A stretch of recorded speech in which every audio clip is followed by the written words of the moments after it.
Odyssey's shitting the bed hard. Go to kick. I repeat, go to kick.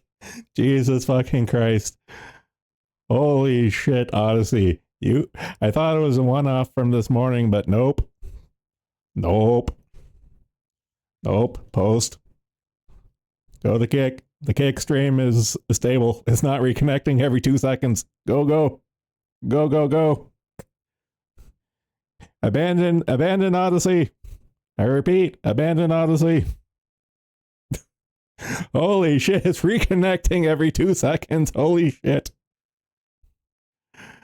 Oh, fuck me.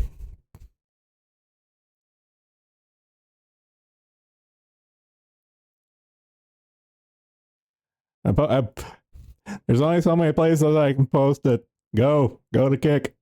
Go.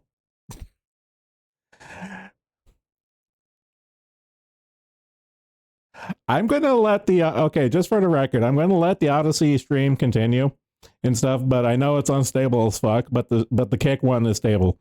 And I thought, like, when it was hiccuping this morning, I had a feeling it was probably because they're doing work on the back end, and then I got that notification at the bottom of my Go Live stream in the browser saying, whoopsie doodle.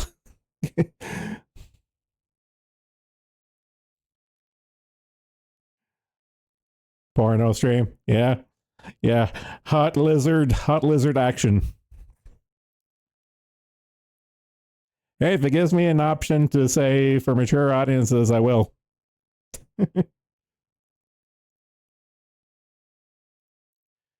Okay, everything will fucking Odyssey just shit in the bed, so that's going to be abandoned for now. I'm going to let it run in the background, but yeah, this is the kick stream now. Holy shit.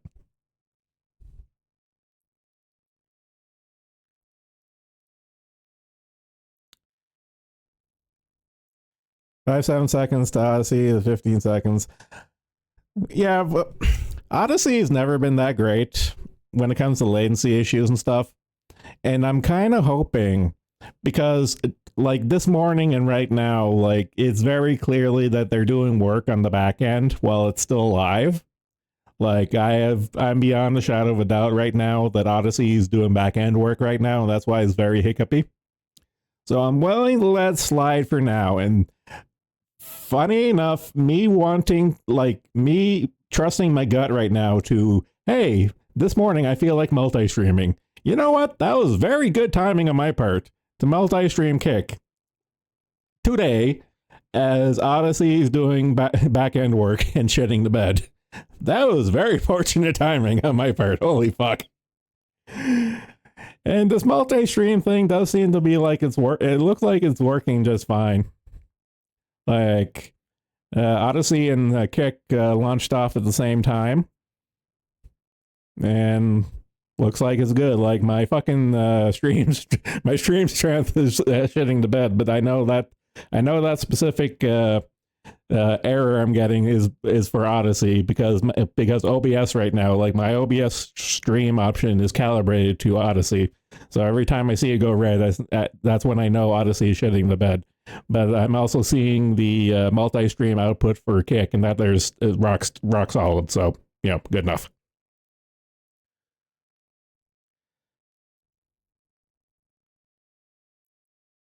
Okay, everything looks good. Good. For those poor souls who are going to tough it out on Odyssey, Godspeed. But there's the Kick link. I put the Kick link everywhere, so we have options. I'm only seeing 3 people on Kick, so those 3 people are obviously getting the good stream at this point. Okay, but whatever. The whole point is that there are options now. I don't know why my gut told me to do it this morning, but God bless my fat gut. It called it. And speaking of my fat gut and me listening to it, when I read the Zero Hedge article for today's speech, I was reading the article, and as I was reading the article, my gut was telling me, it's like, I have a feeling much like the presidential debate, like this year's speech. It's like I have a gut feeling this year is going to be something to watch. This is going to be it. My gut is telling me this year is going to be wild. I don't know if it's like boogie faking cancer, thing going on right now. I don't know if it's that tier, but I have a feeling this might be interesting. I will be amused. So, once again, we're going to do a presidential watch along. Come one, come all. The stream is open to all callers, as always. I don't feel I have to mention that, but at the same time, I feel like I have to mention that. Just go to the stream. Just join the Discord. Enter the stream waiting room. I'll pull you in. I really don't trust. Okay, here's my opinion on Kick when it comes to the no words and no language and stuff. I have a feeling that Kick is like Odyssey. I'm getting this vibe that Kick is like Odyssey in that it's not heavily automated like YouTube or Twitch, air quotes, but definitely YouTube. It's definitely not automated on the level of YouTube and stuff, in that if they're pretty much limited to, you have to be reporting people for doing bad stuff, because I don't think they have an AI bot trawling through everything looking for bad words and shit and stuff. That's kind of the vibe I like. Definitely for Odyssey. No, definitely for Odyssey. Probably for Kick. That's the way I have a feeling that's the way it is. So, if the odd slur drips out, it's like I have a feeling it's going to be okay and stuff, as long as we're not calling for a death of a certain group like explicitly. I think we're fine. But then again, I am trying to retire a lot of casual swearing. Try being the operative word. Try, quotation marks, TM. Are they shooting Joe with Turkish amphetamines? No, he gets the good shit. He got straight up opium.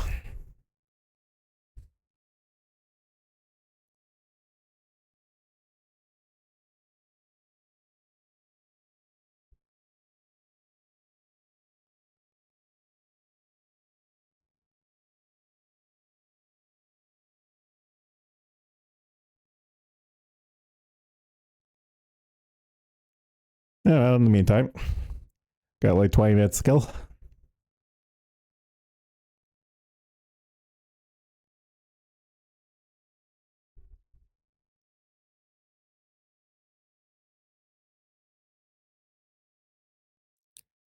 Go to the Twitters.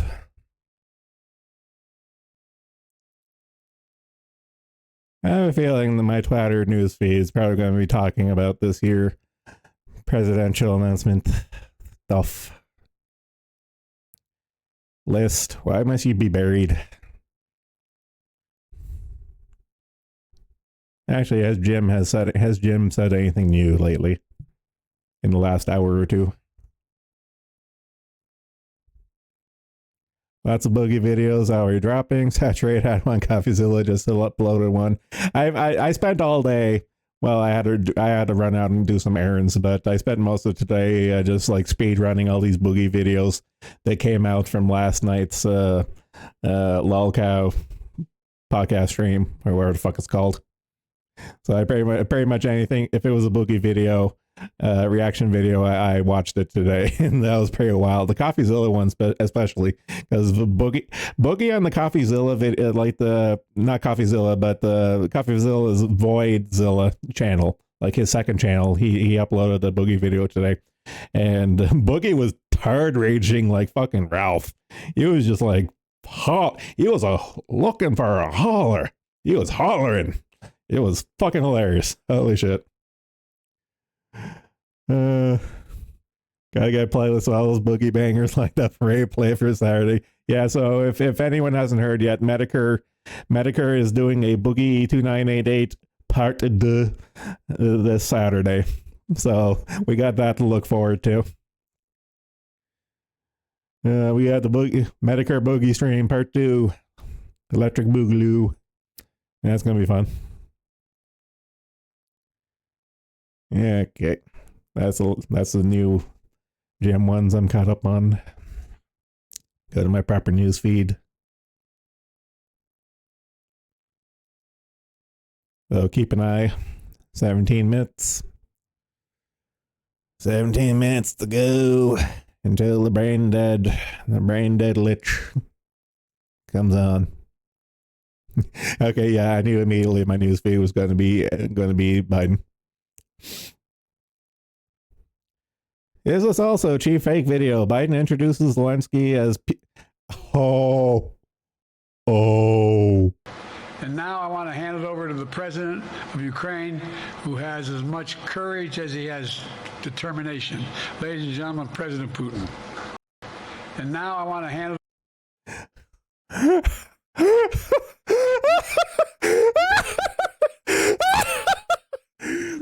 Oh no. No, that can't be real. That can't be real. The mouth looked a little off. That can't be real. That has to be a fake. And now I want to hand it over to the president of Ukraine, who has as much courage as he has determination. Ladies and gentlemen, President Putin. No.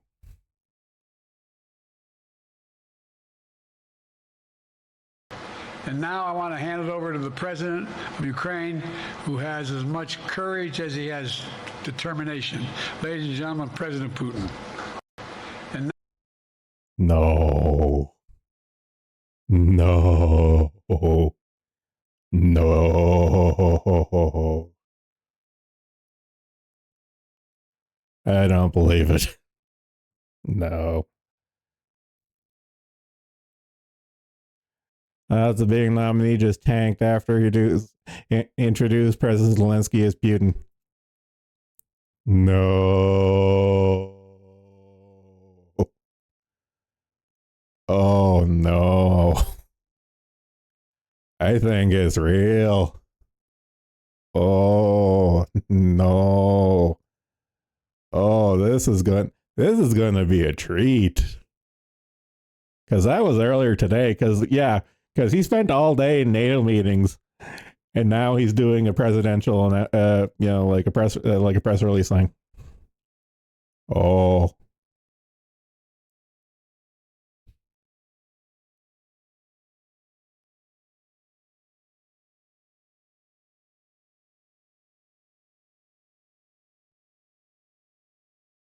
Introduce President Zelensky as Putin at the NATO conference.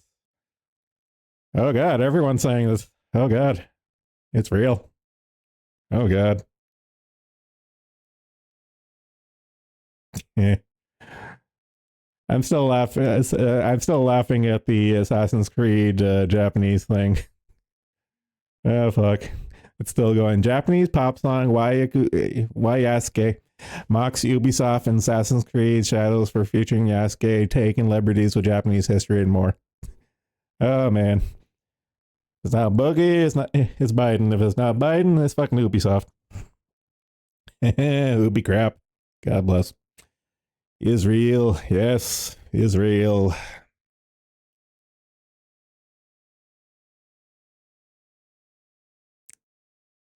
Apparently, it's going to end up front of the Diet for some reason. Yeah. No, I saw that article earlier today.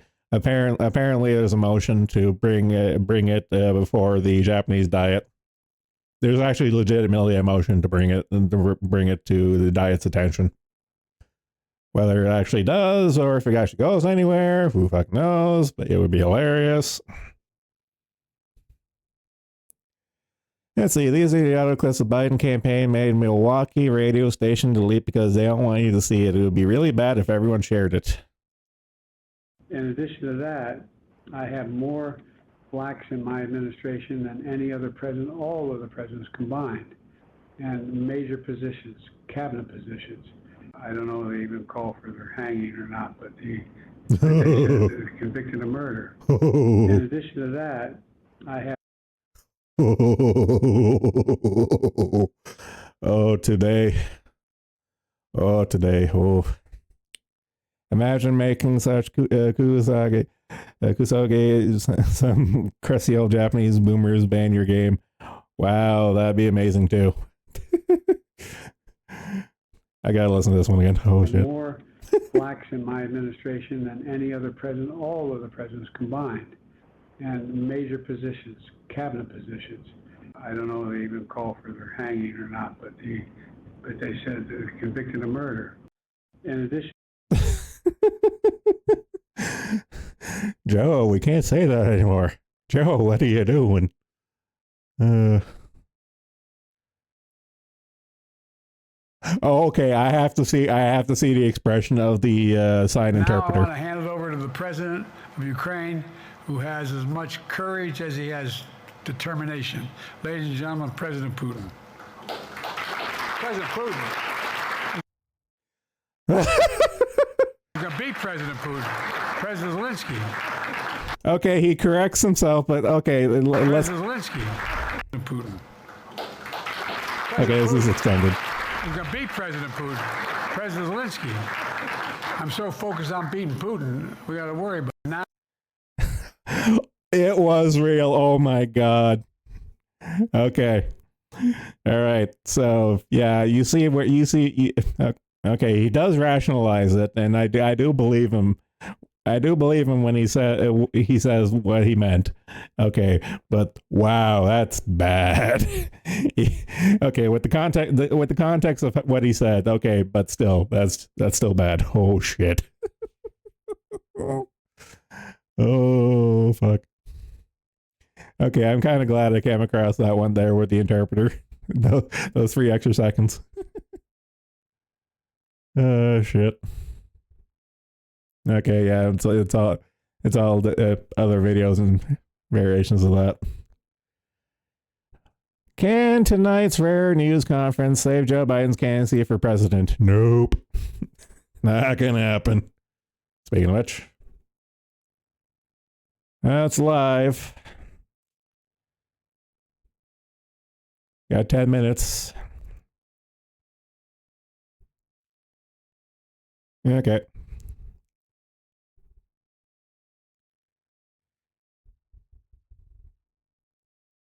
They're changing his diaper. Yeah.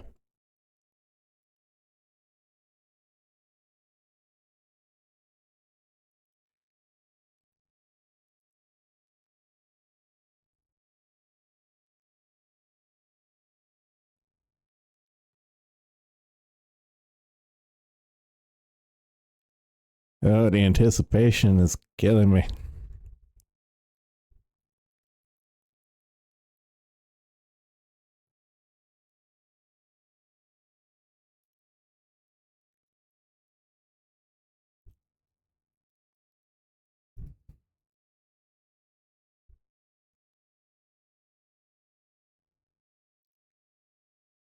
Man.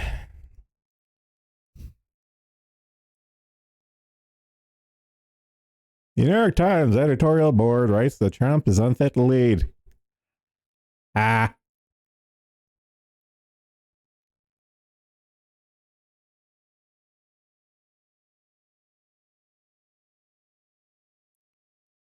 Biden's campaign demanded local radio station to use audio.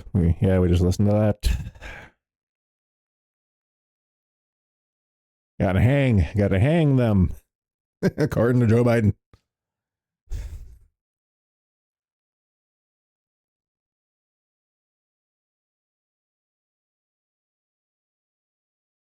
This doddering fool better not quit. I want more dementia Keno. I want him to continue because that gives Trump an easy win. The only chance the Democrats have right now, they can't cheat their way out of this election and stuff. They have to put someone else in. So it is in Trump's best interest that Joe Biden sticks around. And from what I gather, unless this here is an announcement of his retirement, like unless this is his announcement that he's stepping down, which I fucking doubt, and he's made very clear he doesn't want to give up, even though everyone around him is telling him to give up. He's as demented as he is that stubborn. So this is going to be fun. And I got about 8 minutes left. Double check. Yep.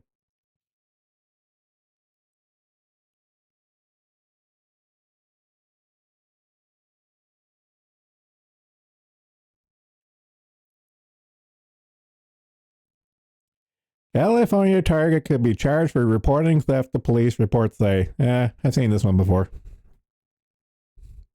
I swear I swear I've seen this very exact thing before today. And yes, well, okay, it's July 10th, but I swear I've heard like a year or two ago, in California specifically, where it's like, okay, you call too many times, the police will ignore you, kind of thing. Yep. You gotta yell at me, man. Do I really have to? Well, my Discord is like on my notebook, which is behind my fucking center speaker and my camera, so it's like I have to like tilt my head to see if you're in the waiting room. Okay, I'll remember till next time. I felt like I needed to be on the Biden bashing stream since we did the whole debate last time, and I am kind of looking forward to seeing how are they going to try to save Biden appearing in public, because last time whatever they were injecting him with clearly did not take. Well, like I said at the start of this year, like when I read the Zero Hedge article mentioning that this here speech was going to happen, I just had a gut feelings like, I feel this something's going to be big. This is going to be amusing or entertaining or actually important. So I feel like we have to do this. I mean, like, this time they're on their home turf. They're gonna do everything to make this look as good as possible, to sound as good as possible. They were on the home turf for the fucking debates. Yeah, but this is even more like this is gonna be in the White House, right?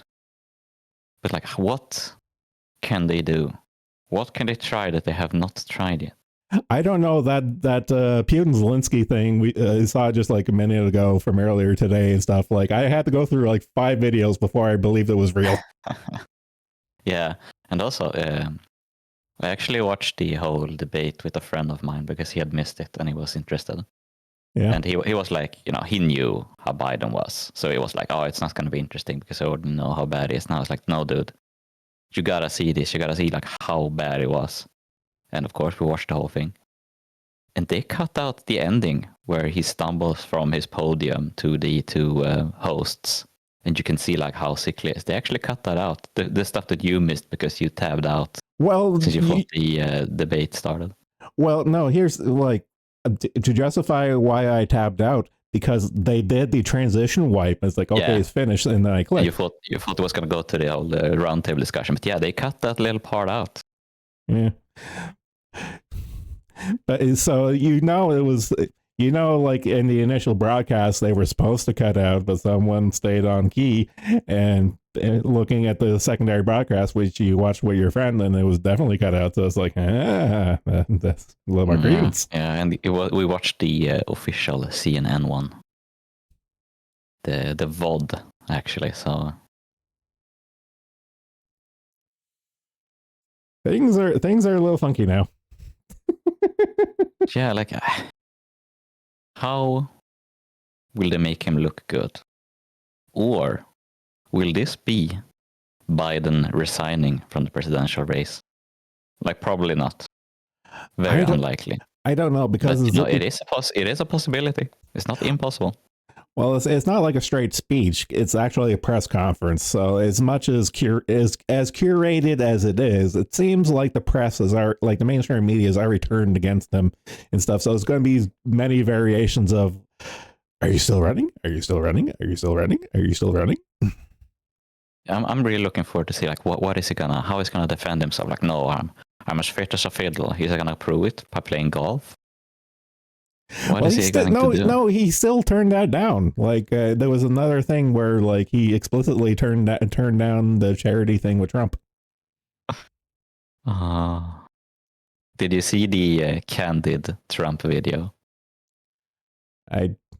Maybe, because he was of course at the golf course after the debate, and he talked to like the caddies about like, oh, he's doing so poorly, he has no chance, Kamala Harris is an idiot. Oh yeah, that one, yeah. Well, Wait, he's have just they actually have they titled this President Biden holds a press conference? yes, that's literally the placeholder name. Whether they up, but it's on the title card, like on the Oh title my slide. god, It's like President Biden holds a press conference. this Grant, looks like a junior high school presentation or something. I know. I thought like the YouTube title. I thought it was like a placeholder, but it's like nope. This is literally Yeah, because literally I it. saw it in your stream here, but I thought you were like watching a restream or something, but no, this is the official one. Yep, Oh this my, is the fucking White House YouTube channel. damn, how cute! Wow, only 2 million subs, dude. Bad sub ratio. Yeah, because Oh my god, no one watches this shit. well, it It's looks like like they're barely breaking 4,000 views. Their fucking videos. Oh my god. well, it's supposed to kick off in a minute or two, and there's already like a one that's currently live right now. Or Yeah, I mean their past videos. oh yeah, like I can't imagine who fucking cares about like their like politics. Like like when we were watching the live debates and stuff, it took like a while for like the numbers to really roll in and stuff, and that was like a major event. And this True, is like but it's still like kind of fascinating. It's like barely anyone watches this shit. yeah, the lack of engagement really doesn't surprise me if I'm being completely honest. Why the fuck is there a Tom Mauser on 25 years since the Columbine High School shooting on the White House channel? I'm sorry, what? Yeah. They're Okay, interviewing some guy. Okay, that's what I gotta 25 see. years. Columbine. Let me link it to you. I'm around the page. How far down is it? It was a couple scrolls down, like Okay, I just look for Tom that guy. Mauser continues to fight to end. Why is the dude named Mauser fighting to end gun violence? Okay, here it is. I don't know, but he looks like a mouse. That's a very unfortunate name. He looks kind of mouseish. I wonder if it's related to the famous Mauser. Uh, Oh, this is his big thing. He has a whole website. This is his grift. I see. well, to be fair, Columbine was fucking Hillary's grift. Hillary's grift. Joe Lieberman. Fucking oh god, what's the lawyer? Fucking god, the one who got this barred. Fuck, I'm forgetting the name. Jack Thompson. Oh, I want to say Jack that's Thompson. probably the one. Yeah. He was big into that, right? Yeah. Okay, I can't blame this guy for doing like anti-gun violence stuff because his son died in the Columbine shoot. Yeah, fair enough, I guess. I'm sure Biden is in a physical condition to run, can't go upstairs without tripping. Imagine him running. Okay, I think the joke's been kind of beaten to that at this point, especially in editorial cartoons. I'm sorry. I'm like, I went into Tom Mauser's website. There's an amazing line here. In the first few weeks after the shooting, Linda and I dealt with our grief by taking walks in the park next to Columbine High. And it was there that Linda introduced the idea of adopting a Chinese baby. Such a fucking bizarre thing to write on your website. What Like I say, he seems like a mouseish person, and maybe even a little ratish, if you will. That Such would be an insult to refs. insane line to put in your website. Okay, I refreshed the page. It looks like we're going into overtime for their planned conference. Yeah. Good luck waking up sleepy Biden. Or changing his diapers, as person said. Yeah, possibly. Yeah, they gotta get.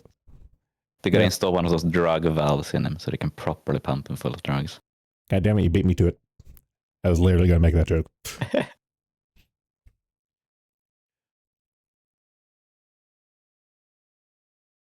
And the anticipation's killing me. I just know this is gonna be retarded.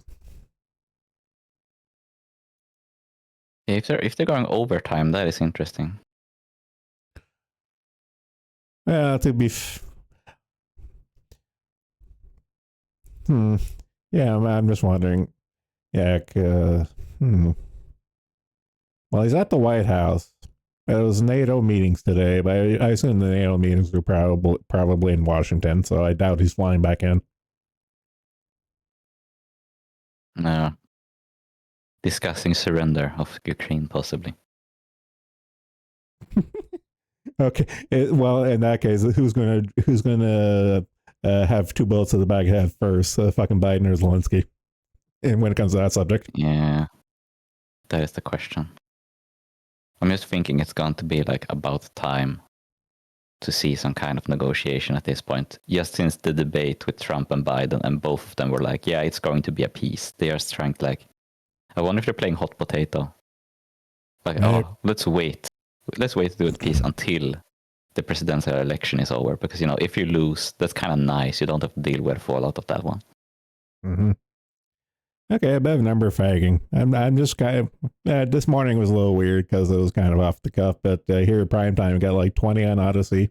Still, apparently, it's stable enough that people are watching on Odyssey, and got 11 people on Kick. Very interesting. I like numbers. Numbers are interesting. Still one follower. Apparently, that's me following myself. Yeah, I got my first follower on Odyssey, and it wasn't you. You didn't count when you followed me. Well, that's because I follow everyone who posts in chat. Maybe thinks you're a robot then, because it was like, I saw when you followed me, did not get a notification, got a mystery follow days later, got a notification. The system believes that I'm one of its own. Okay, we're 5 minutes into overtime. God damn. He might have dropped dead on his way to the press conference. That would be amazing. Well, it would be on point. Yeah, it's like debate over. Yeah. Kick it smooth. No butter isn't shit starting. It's supposed to start like 5 minutes ago, Pipkin. They're injecting drugs into him. We already made that joke. Maybe he's the first black president. Okay, we're clear on nigger time. There we go. There was that radio edit thing of him saying "hang blacks." It's like, wait a minute. It's like, whoopsie doodle. I really enjoyed in the debate where Trump brought up the whole super predators thing. Yeah, and totally. And Biden was just like, he was seething. Yeah, I mean, he can never get away from that one. No.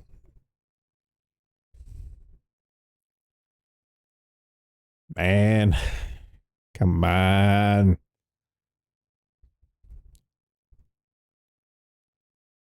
This is worse than a Rocky Horror Picture Show. The anticipation is killing me. Yeah.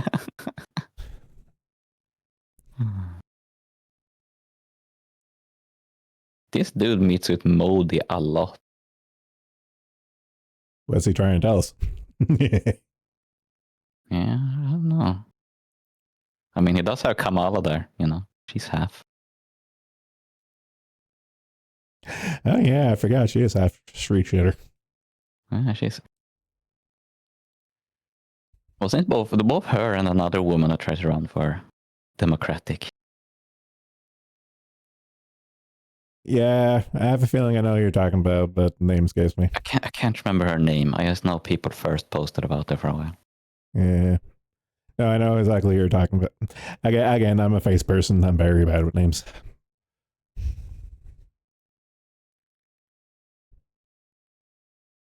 If I can refreshing the page again, I'm just getting too antsy. Yeah, what's taking them? God damn.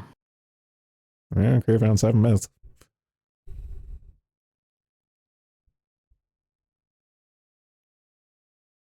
Fuck me. Wow, you're more punctual with your live streams than the President of the United States. That's saying something. Godzilla. Yeah, Godzilla for American President 2024. Yeah, this Biden guy, his streaming career, I don't see it taking off. Can't even Can't even be in time to his own goddamn stream. And his Yeah. thumbnails, nothing to brag about. Did you make a timeliness white supremacy joke? Yeah, we made comment on Biden's hang the blacks snafu on that radio show that got edited. I can talk.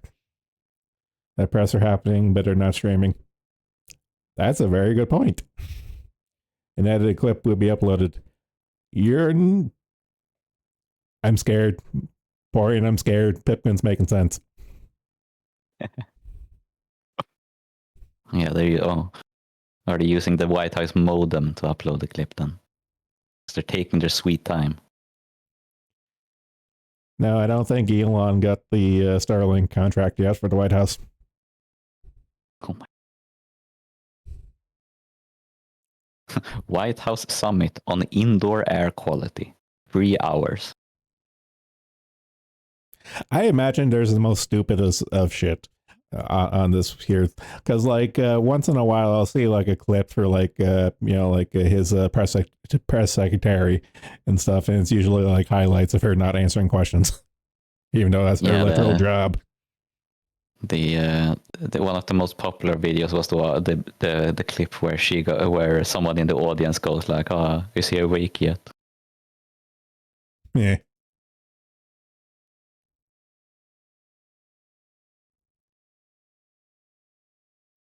I just realized your name on your Fugi's tiny.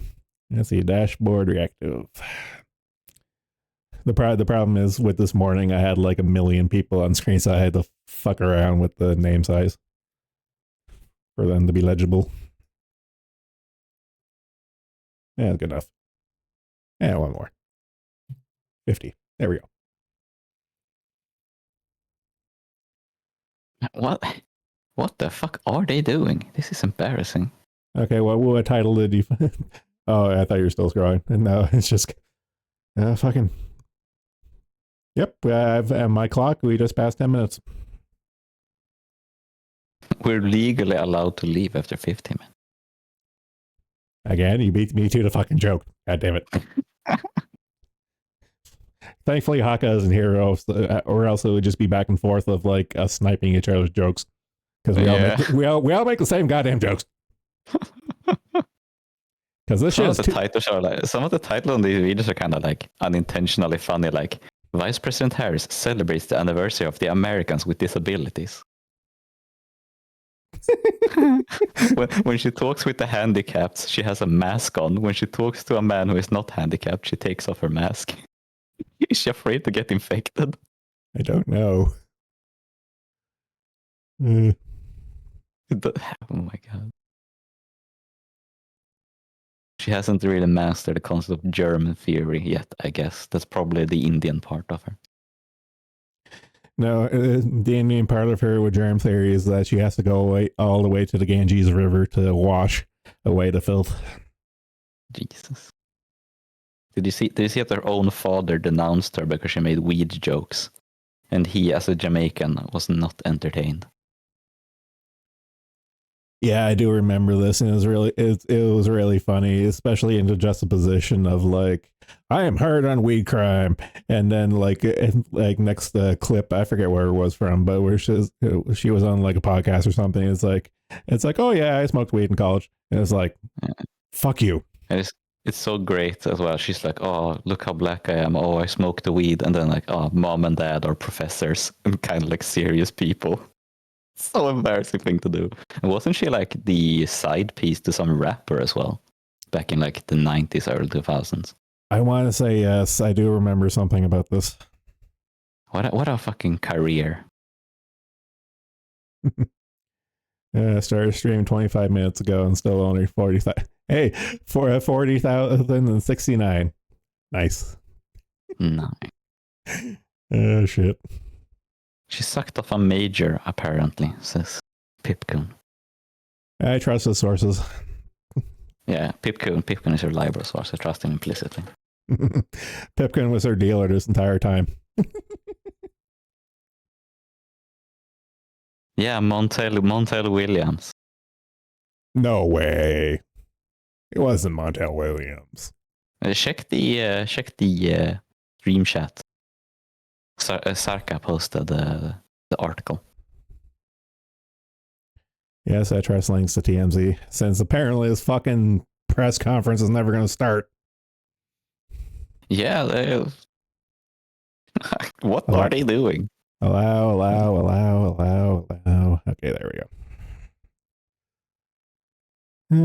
Mundell Williams in 2001. Yep, there she is.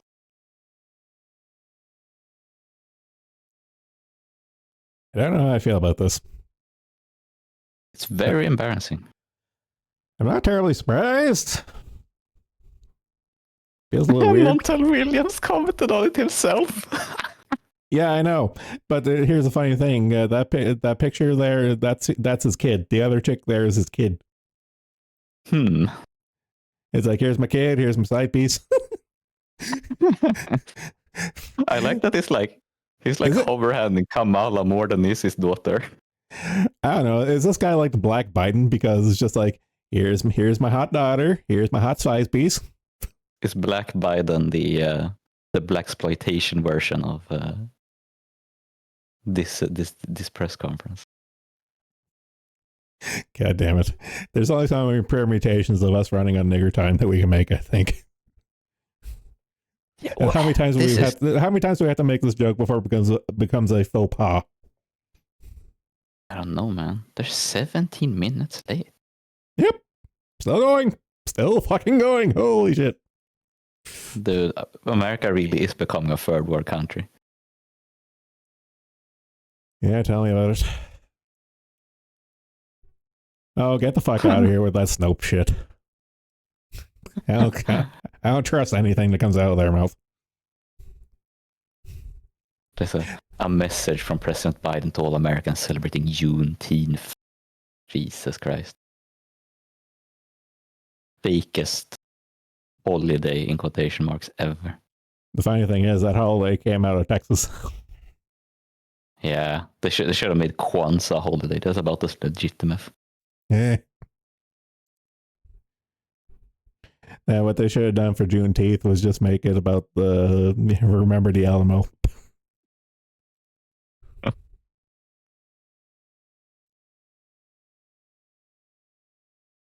Oh, we've officially had more people watching on Kick than Odyssey now. Although it seems like the Odyssey stream is a lot more stable at this point. So it's a moot point. I just think it's neat. Discussing mental health with the President, First Lady, Surgeon General, and Selena Gomez. Okay, I'm getting kind of bored waiting for this. I'm going to join you on this scroll through the White House YouTube channel game. Is Selena Gomez a singer or something, right? I'm pretty sure. Okay, you got the videos page. I'll go through the shorts. Shorts! Fucking Biden doing the TikTok, yeah. They should. Oh my god, they should give Biden like unrestricted mobile phone access and have him like do Ain't TikToks. No way. That would be fucking Ain't sick, no way. dude. Ain't no way. That would be like the wackiest shit ever. Biden's TikToks would be like amazing. Okay, yeah, Pipkin's right. We're officially 15 minutes. Maybe they'll play the First Lady's entrance song.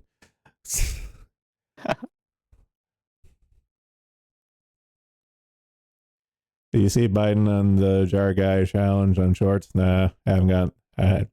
If I scroll past it, I haven't noticed, or maybe I haven't gotten there yet. One Biden, 1 yard challenge. I'm just kind of tied to this World War II veterans remembrance the service thing, because I remember when he went over to Normandy for a speech or something. I remember he did. I remember there was a fuck really up, embarrassing one. Yeah, but I can't remember the details of it off the top of my head. Some of these titles, man. Vice President Harris meets virtually with abortion providers.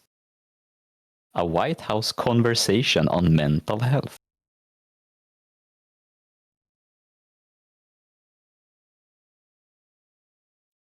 Okay, refreshing this page on the hope that it's just an error, but nope.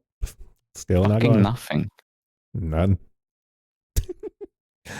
I'm kind of liking the state of denial right now. It's like the longer this goes, it's like they fucking die. That would be so fucking great. I have half nerve to open my newsfeed just to see like the first like breaking 911 or something. It's like Biden dropped dead. Would he be the first president to die in office since Kennedy then, right? I want to say yes. I could be wrong. Oh my god, if he dies, Harris is president for a while. I made that joke during the election and stuff. Harris getting in even for a little while would be dangerous. Dude, first female president, first Indian president. I still don't think Obama's black, so she'd be the first black president. Actually, no way, take that back. Slick Willie is the first black president. No one can convince me otherwise. Well, there is a joke about Obama being half Irish, half black, thus double black, but you know. The only first thing Obama has being the first gay president. Might have been some in the closet previously. Not the B, big boy I forgot they were referring to this as big boy press conference. Big boy press conference has been delayed, most likely because said big boy is taking a little nappy. Oh shit. He's going biddy bice. Camilla after slipping a few melatonins in Joe's soup before the press conference. Okay, everyone's making the jokes already. Oh, fuck me. Man, can Biden take a melatonin without just dying? I don't know. He needs no fucking help sleeping, dude. We know this is a plan anyway. Joe Biden's presidency. Big boy press conference. Oh, shit. Okay, I'm definitely keeping up my news feed because this is gold. Okay, Justin, the news conference plan to say Biden's candidacy has been delayed until... Okay, so it's officially been delayed until 7. So we got 10 more minutes until the actual stream. Oh my allegedly. God. Okay, according to Breaking 911, it is a scheduled delay. So, but still, but they don't have like they don't say why. They've been told. I assume by their media people that like, oh, we're delaying it. Yeah. Okay. Yeah, I'm seeing a couple other ones. So yeah, it looks like it's legitimately delayed. But okay, so we got 10 more minutes till the official delay number 1. I'm calling it right now. Delay number 1. Christ, dude. This is embarrassing. Looks like Zero Hedge got around to making an article about the President Putin comment. It is so insane that they let this happen because it looks so bad. And the fact maybe they'll say like why it was delayed, but if they don't say why it was delayed, it really looks like Biden is so sickly that they can't properly time things anymore. Yeah. There's no other really way of putting it. Okay, so yeah, so I'm at the point in my feed where it's the president snafu. Soon, Biden expected to show up for his highly anticipated big boy press conference. Yeah, because those were literally words out of her mouth. This is the fucking Duke Nukem forever of presidential press conference. A big boy press conference. Hold a press conference. A big boy press conference. A press conference. I guess a big boy press conference is what we're calling it. Oh my God! It says multiple times by multiple people. I thought it was a joke. Press conference. That was a talking point for multiple people. Oh my God! I thought it was just her. Apparently, it was more than one person. Like one of his staff.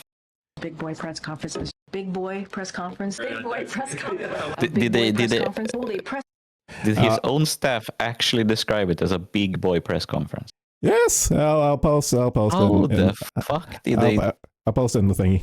Yeah, there you go. How? Yeah, that's a 16 second highlight reel of people repeating that. Literally, that was a on their sheet talking point of big boy press conference. I thought you were trolling or something. No! I thought you were like, oh. Like, I know she said it, but apparently there was a few more people who said that too. Yes, they did. It's to make Trump look childish. Dude, a big boy press conference sounds like he's fucking 10 and doing his first like PowerPoint in school or something. Like, this makes him look actually like handicapped or something. Like, boy press conference, my God. Okay, I like this here. Zelensky's face when Biden introduced him as President Putin. It's like, I'm going to murder this fucking lich. That's the face of murder right there. That's just the face of murder. He wants to kill. He wants to kill him. He is not happy. No. Yeah, I couldn't tell in the main video because it was really zoomed out. But I totally believe this picture. Oh shit. They sure aren't in a rush to start this shit. Well, we're delayed 30 minutes and we still got 7 to go. My God. Okay, so it's 7:15. We'll be allowed to leave. Unless there's an official delay that I find out about on Twitter from a secondary account, not the official one. Yeah, because they're lambing up, I suppose. Oh God. His press team is white women. Oh, I know. I saw the.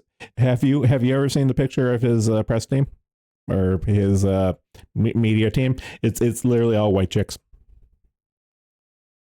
It's fucking hilarious. That's what you can expect from something like this, I suppose.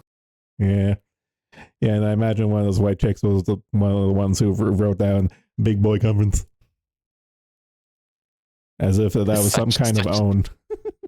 Yeah, such a bad phrase to choose. Big Boy Conference. My God. Well, like the Democrats have always been like, "Oh, Trump is juvenile, Trump is juvenile, Trump is juvenile," and then they do shit like this. And not even a week ago, it's like, yeah, Biden's not going to take any more meetings or calls after 8 p.m. because he needs his nap. Oh, he's sleepy, Joe. Yeah, sleepy bye. Well, they fucking the Sleepy Joe meme became real.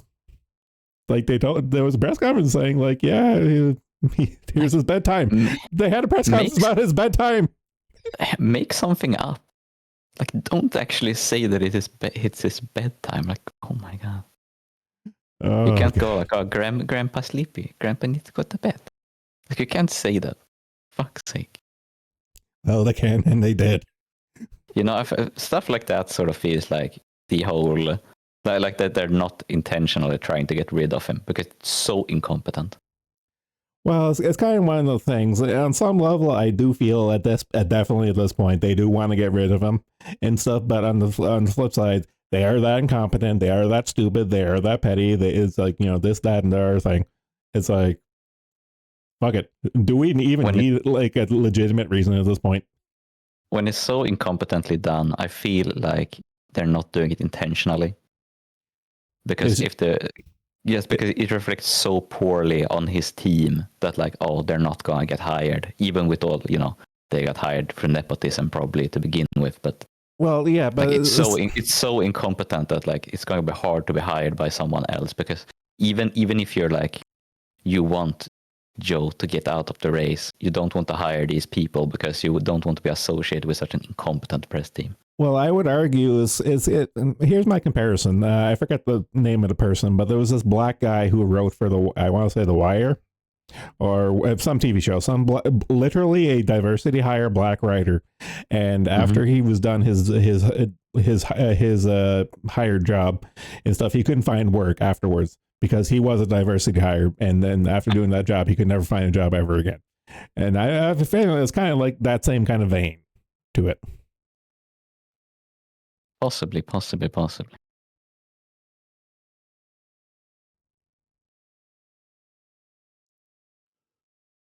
Oh my God. Okay. I'm not even finding any more funny video titles on their channel anymore. It's also tiresome, eh? Yeah. I mean, President Harris meets with the National Black Caucus of state legislators. Kind of funny, just because she's pretending to be black again. Okay, this one is great. Cancer in color, equitable care for our communities. Oh and it's fuck! all black people. Oh fuck off! It's almost Cancer. no. I've read a couple of black specific news articles back in the day that were fucking stupid because it's always a stretch for this kind of shit and stuff. Yeah. It's like no, it's not. This is not. It's like this is like definitely targeted towards races. It's like no, it's not. Fuck off. Yeah, it's like equitable outcomes in healthcare for underserved minority communities. Yeah, shit like that. Cancer in color does sound like they're calling the black people cancer though. It's not a good title, dude. Well, what was it like TV and movies where at a certain point it was like okay, black, now we're in color. Yeah, in living color, but I guess this is dying color, I suppose. No, cancer now in Technicolor. Oh.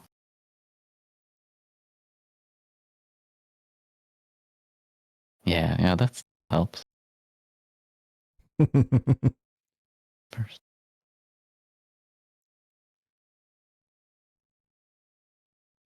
The song of the South now in color.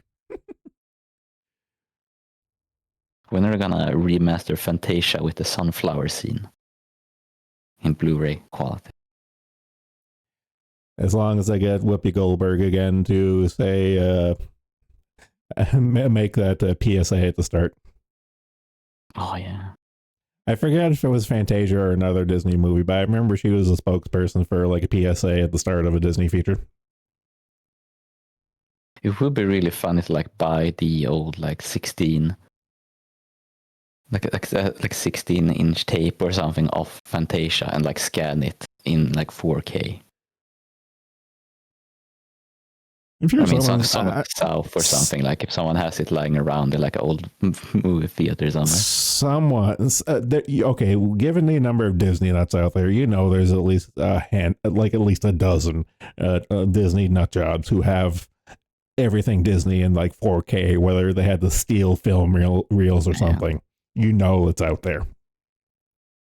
God, I hope that gets released sometime. Like that would be so cool. Oh, it definitely won't be an official release. I'll tell you that much. Yeah, have you ever used the website showdown.io? Name rings a bell. Yeah, because you can access unsecured networks with it. And I remember just accessing some random dude's internet connected hard drive, and he had like a bunch of rare movies that he had like scanned the film for himself in super high quality. And I just downloaded them from his fucking server. Neat. Oh, funny story. So, my bud Sopmod, his fucking iPod died. He's like an old school guy, and his iPod died, and he got another one, and the one he got off of like eBay or something, I shit you not, had like fucking videos and PDF files of like Islamic stuff, like jihad, like video beheading videos and like Muslim prayers and stuff. Like he was like, I'm gonna return. He was like, I'm gonna return this because I'm scared.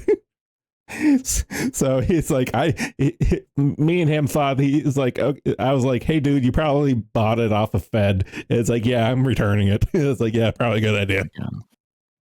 Yeah, I remember when I bought a PC for my cousin and I ran a file recovery program on the hard drive, and I learned a bit too much about my cousin's taste in porn after that. There's always gonna be that. Yeah, that was like, I did not need to know this. Replace your cousin with I remember being on one of my best friend's computers, and I was like, I don't have to know this. Yeah,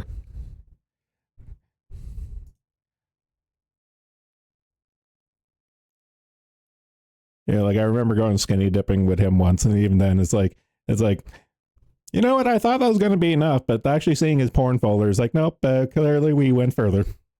And more stuff I didn't have to know. Yeah, not the kind of stuff you want to know. Yeah. Porian, do you salmiak? Like a salmiak licorice? Yeah. I love licorice. Is it red or black licorice? Salmiak is black licorice most often. Ugh, I can't stand black licorice.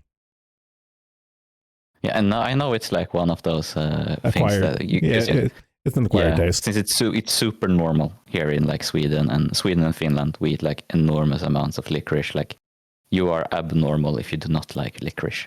No, don't get me wrong. I have a bunch of friends who swear by black licorice. I mean, like like hardcore black licorice, like what you have and stuff.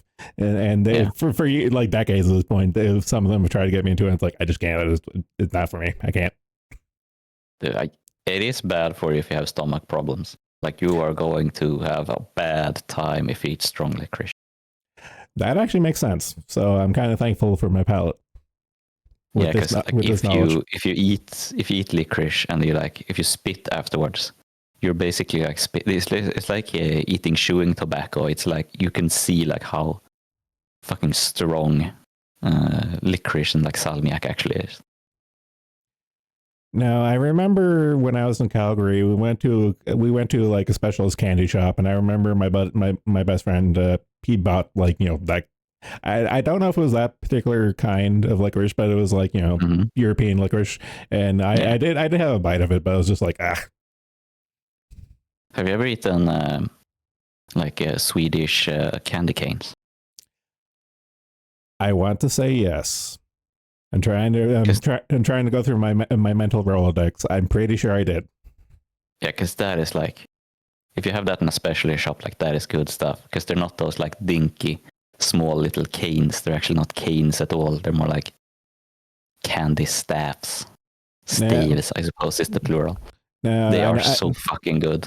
No, I know what you're talking about. Yeah, because I remember, like, anytime, like, I do have a sweet tooth, and anytime I go down south or Calgary or whatever, when I ever go to a city and I do come across a candy shop, I'll go like half and half, like old candy I can't find anywhere, and then like just random. Okay, I've never tried this before. I tend to go half and half and that kind of stuff. Yeah, if you can find like American cola Swedish candy canes, those are the best candy canes. They are so delicious. Is it just cola flavored candy canes? Yeah, and specifically Coca-Cola, because I don't like cola in Swedish is toffee, so American cola is specifically Coca-Cola. Like I remember one time I had an Orange Crush. Specifically Orange Crush candy cane. That thing was fucking delicious. Yeah, that is good as well. Yeah, that is really good as well.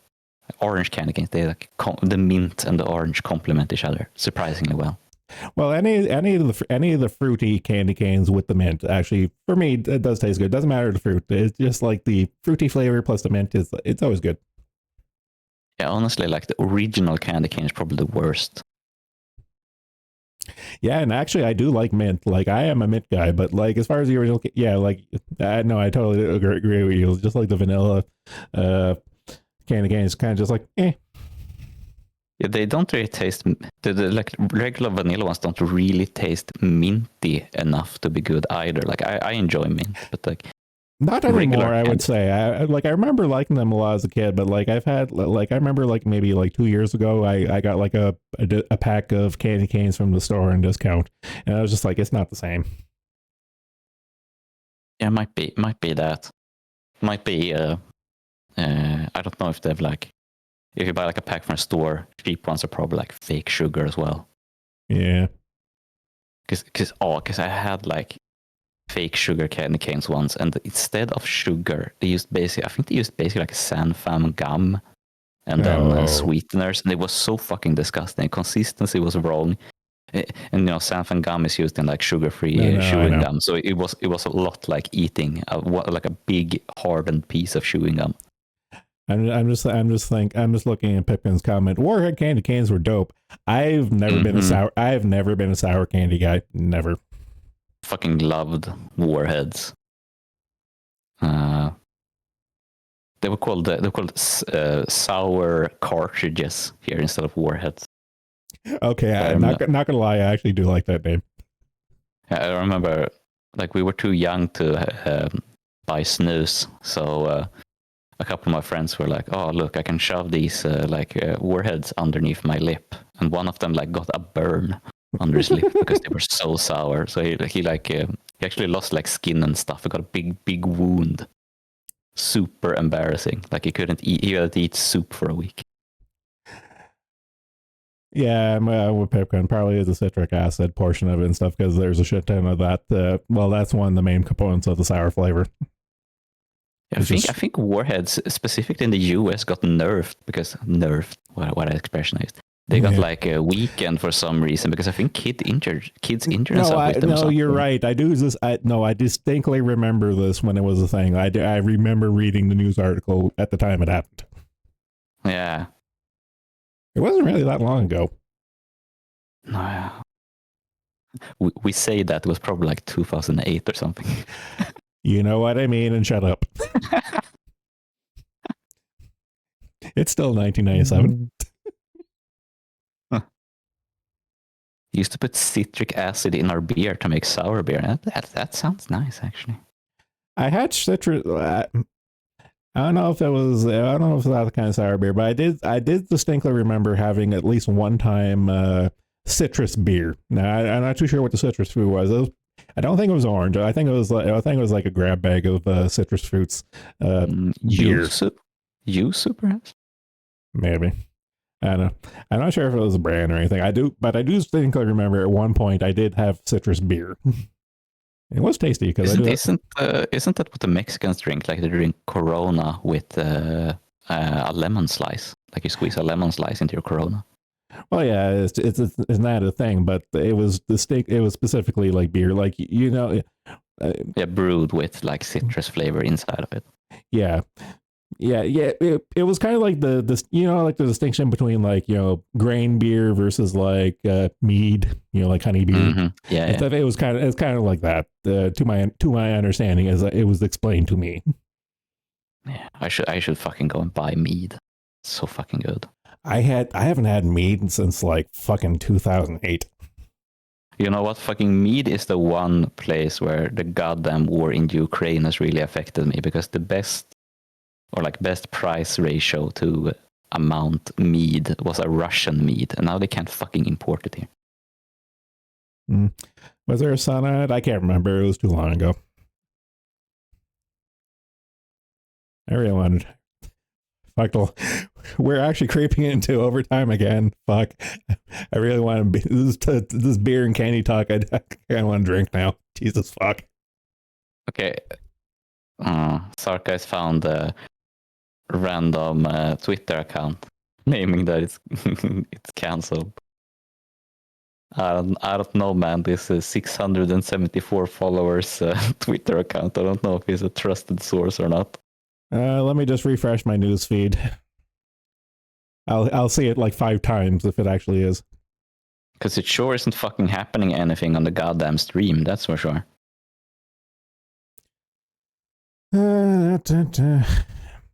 As of 3 minutes ago, Biden is late.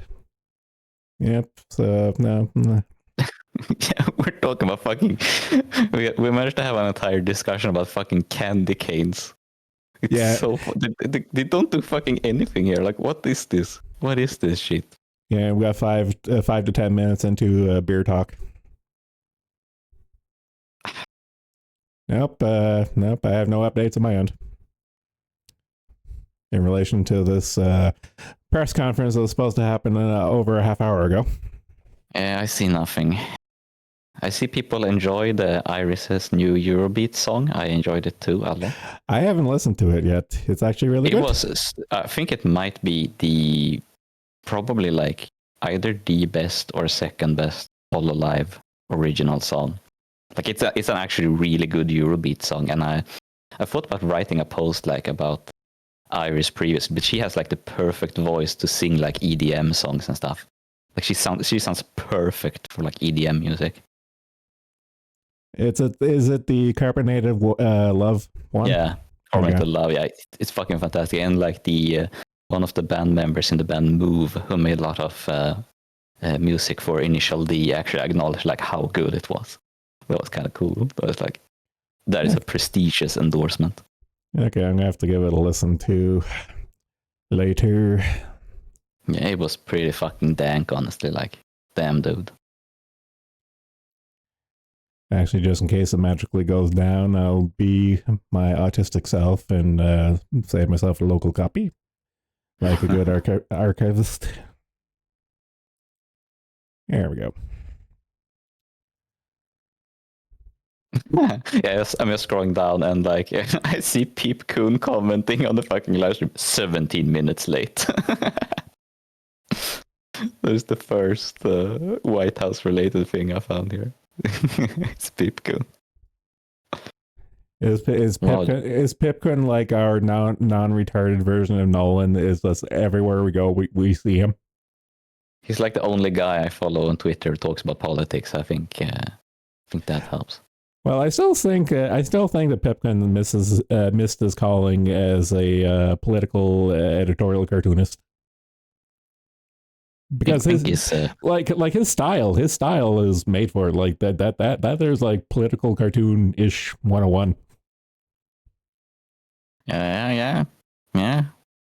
It's true. Problem is when they find this other work that might. Yeah, all the dizzy titty art. Yeah. That's he's not gonna get a place on Fox News with that one.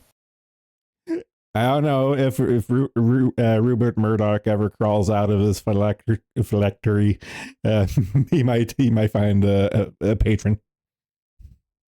Yeah, I mean, maybe they need more Puerto Rican representation on Fox News, you know.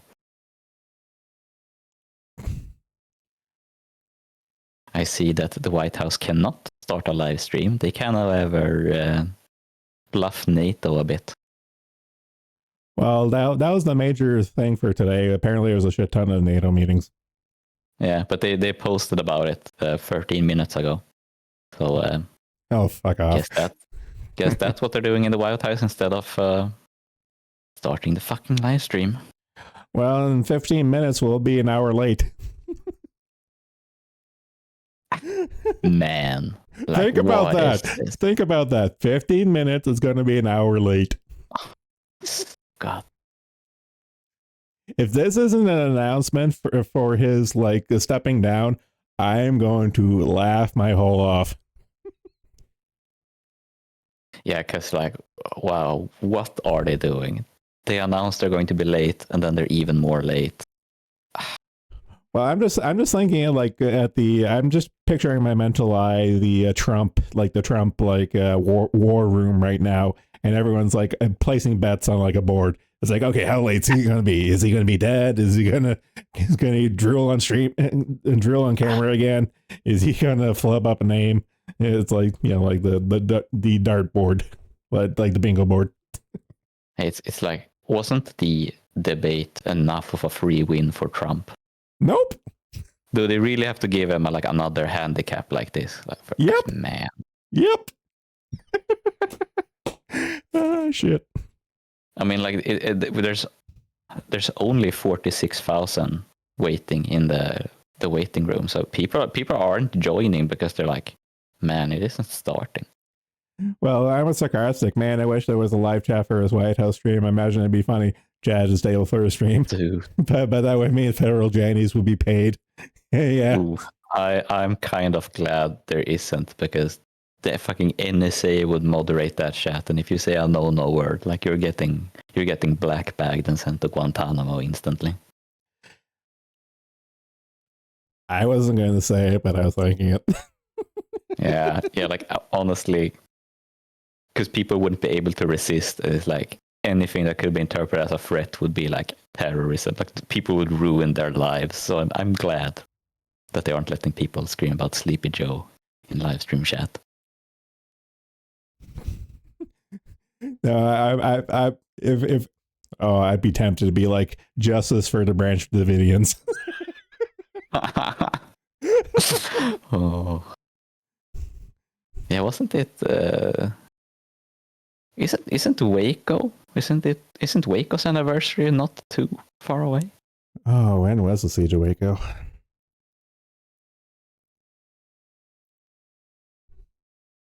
Oh, February. Oh, dude, that was completely off. Am I thinking of 93, 2003, 2013? Yeah, so we're over 20 years. at this point. Well, 21 years now, I guess.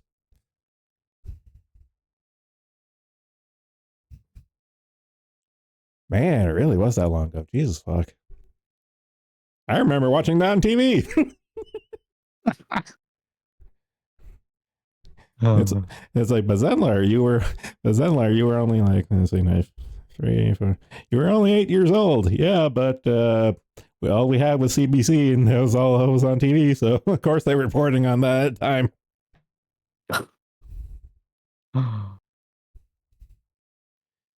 I can do math. Will Sasso best fat? I'm sorry, what?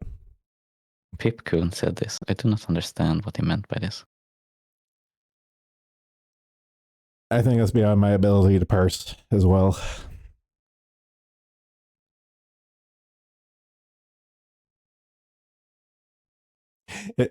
I just from like Mad TV. Okay. No, yeah, I know what he's talking about now. No, I just had a thought of Pipkin is the living embodiment of Trump's tweet of Kofefe. It's like, what did he mean by this? Yeah, wasn't it like a city in Saudi Arabia or something really stupid? I think it was something really stupid, but the joke was at the time it was sent, it was obviously while he was on the can. Yeah, in the middle of the night. Write coffee properly or something. It's like dropping a deuce. Really wish I had a coffee. We've all been there. Fucking 720. Today we learned that overall prices fell last month and inflation is at its lowest levels in more than 3 years. Yeah, sure. I believe that. Pipkin, if it's a comedian on TV during like the 80s or 90s, yeah, they were all Canadian comedians. I hate to break it to you. Tom Green, MVP. Ooh, and sign words. I was never a big Tom Green. Yeah, I really wasn't a big Tom Green guy. I mean, I unironically do love Freddy Got Fingered, and when he was an early live streamer, and those live streams where people would call in and fuck with him and send him pizzas and everything, that was hilarious. I love that. Oh, don't get me wrong. It's one of those things where like his point in history, like his cornerstone, like he's a brick in the wall of comedy and stuff. And I'm not going to rag him on that. There, it's just wasn't really my thing. Pipkin remembers people calling and doing the barber roll meme too. Oh god, oh god. Good times. That was a timely reference. I had to do the mental math. I was like, that was a timely reference for that time. Yeah. Yeah, it broke him. Yeah, I think he like admitted the defeat. He was like, I can't do this anymore. He was actually like driven insane by it. He got so fucking trolled. He stopped live streaming. Okay, here's one compliment I'll give Tom Green, in that unlike Sarah Bosch Cohen, he's actually funny. Like, you know, like the Borat character in the Zoology, like all of his characters, like all of Cohen's characters, I can't stand him. I can't stand him as a person, a comedian, an actor, and definitely none of his skits. But Tom Green, it's like, it wasn't my thing, but I can respect it. I actually do kind of love the first Borat movie. It just made me it made me unreasonably angry for no apparent reason. I can't put my finger on it. Not that it was offensive. Yeah. I just didn't find it funny. I honestly found it really funny, and I did like some Ollie G.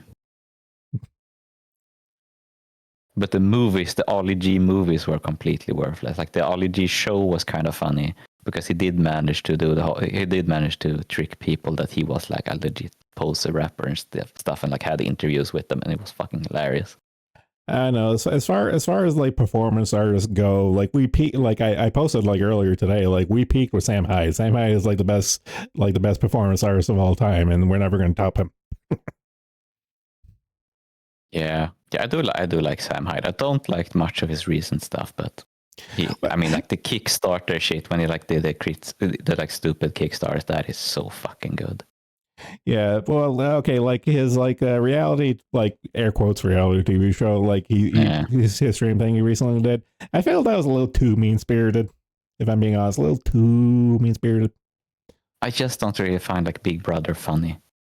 Yeah, That was like my problem with it. Like, I'm not interested in Big Brother. I do like this whole like where they're shooting each other with fucking paintball guns or whatever. I find that a lot more funny, and because they pulled fucking Deagle Nation, he gets to participate, and he's doing like a really good job of like playing a school shooter basically. He's actually doing like a really good bit. It's really funny. Okay, wrap this around your head. Like the stream started early, but started streaming 66 minutes ago. 66 minutes ago. Oh my god! Yeah, we got 7 more minutes before we're an hour overtime. I am enraptured by this. This is kind of shocking. Like, how? And there was like a lot of like press drum up for this here speech, this here press conference specifically. It's like the big boy press conference. Yeah, it's like, oh boy, there's going to be big boy egg on their face at this rate. Oh. Yeah, like I hate to break it to Biden's like press team, but a big boy actually shows up to meetings and stuff in in a timely manner. I don't know if they realize this, but like this is so fucking embarrassing by them. Like, how are you this late? Will Biden drop out of presidential race? I like how it's steadily going up.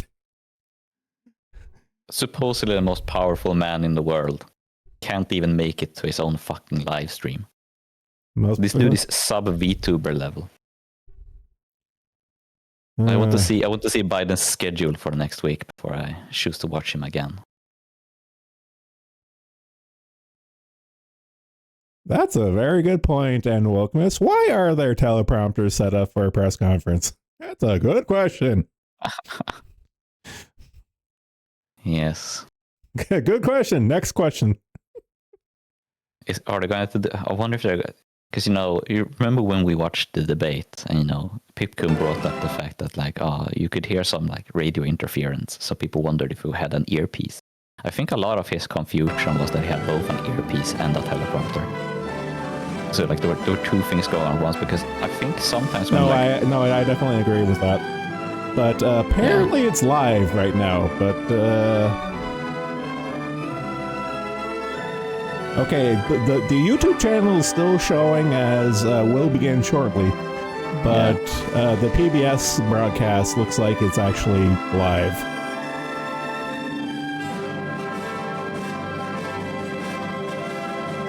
Gonna copy this link just in case. Well, I guess PBS is more competent than the White House. This is so fucking funny. Both are publicly funded, but the official White House YouTube channel is behind the PBS channel. Holy shit.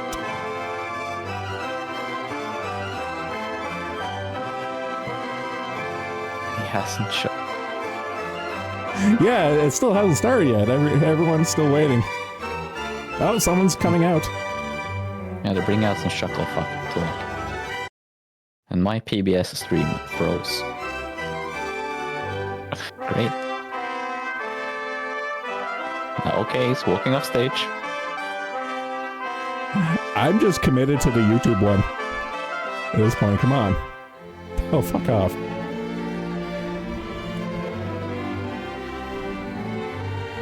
They're just waiting on it.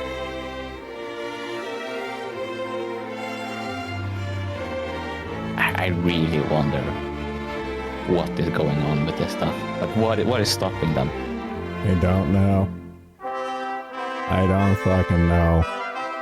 It'd be kind of fucking hilarious if it isn't Biden, but they can't properly stream. They can't open OBS properly. They don't know how to capture the scene. I'm just kind of waiting for someone to say It is with a heavy heart I have to announce that President Biden has passed away. We joked about that at the start. The longer this goes on, the more you wonder. I mean, is it after his bedtime? Dude, he's going to bed in half an hour. Oh, fuck, you're right. Just walking onto stage. The President of the United States, Joe Biden. Official one still hasn't started properly. Nope. Hey, buddy. Okay, I'm abandoning the fucking YouTube at this point. Thank you. Please be seated. Well, good evening. Wow, it's like a We just minute concluded after. this year's NATO summit, and the consensus among the members was it was a great success. It was especially momentous because it represented the 75th year of the most important military defense alliance in the world's history of the world. We should never forget that NATO grew out of the wreckage of World War II. Thank you. Yeah, you're The right. most destructive war in history. Yeah, fuck it. PBS it The is. idea was to create an alliance of free and democratic nations that would commit themselves to a compact of collective defense. Standing together, they knew we'd all be safer. An attack on one would be treated as an attack on all. And it's worked because a would-be aggressor knows if they attack one of us, they'll be attacked by all of us. Is he going to call Zelensky Putin Sending again? that message is the best way to deter Yeah, I aggression. mean, it's not gonna let them Wars in join. the first place. For those who thought NATO's time had passed, they got a rude awakening when Putin invaded Ukraine. Some of the oldest and deepest fears in Europe roared back to life because once again, a murderous madman was on the march. But this time, no one cowered in appeasement, especially the United States. Sure. We collected intelligence that Russia was planning to invade Ukraine months before the invasion. Can't do without I stabbering. directed the intelligence community to be I'm just waiting for him to drill again. to be declassified so I could start building an international coalition to oppose the invasion. Then in February, So you gotta be told what to some of you do. remember, I warned the world that the invasion was imminent. I hate this shit. They didn't do I shit rallied for the Ukraine. coalition They of sent them a 50 lot nations of from money and Europe to weapons, Asia but they didn't join. to help Ukraine defend itself. Many foreign policy He's already experts slipping thought from the teleprompter. as Yeah, I Putin know. amassed Russian forces just 100 miles north of Kyiv, the capital of Ukraine. But he thought Oh, he remembered that. it was Wow. the mother home of Russia. The capital would fall in less than a week. But the Ukrainian people, backed by a coalition to help build, stopped them. Today, Kyiv still stands, and NATO stands stronger than it has ever been. During the week of this summit, several heads of states made it a point in their statements to thank the United States and to thank me personally for all that NATO has achieved. NATO is not only stronger, NATO is bigger because we led the charge to bring in Finland and Sweden into the alliance, and it makes a gigantic difference. Excuse me. Meanwhile, my predecessor has made it clear he has no commitment to NATO. He's made it clear that he would feel no obligation to honor Article 5. He's already told Putin, and I quote, "Do whatever the hell you want." In fact, the day after Putin invaded Ukraine, here's what he said. It was genius. Are they gonna was Snopes wonderful. this? Some of you forgot that, but that's exactly what he said. But I made it clear, a strong NATO is essential to American security. And I believe the obligation of Article 5 is sacred. And I would remind all Americans, Article 5 is invoked only once in NATO's long history, My and God. that was to defend America after 9/11. I made it clear that I will not bow down to Putin. I will not walk away from Ukraine. I will keep NATO strong. That's exactly what we did, and exactly what we'll continue to do. Now, the future of American policy is up to the American people. This is much more than the political question. It's more than that. It's a national security issue. Don't reduce this to the usual testament that people talk about. To say this every election. I know. It's far too important. It's about the world we live in for decades to come. Himself or Every herself? How American about they must or ask herself or themselves? himself, is the world safer with NATO? Are you safer? Is your family safer? I believe the American people know. The answer to all those questions is yes. And I believe the American people understand that America is stronger because of our alliances. I believe the American consensus from Truman to Reagan to me still holds today. America cannot retreat from the world. Without the Trump energy, We I'm falling must lead asleep. the world. We're an indispensable nation, as Madeleine Albright wrote.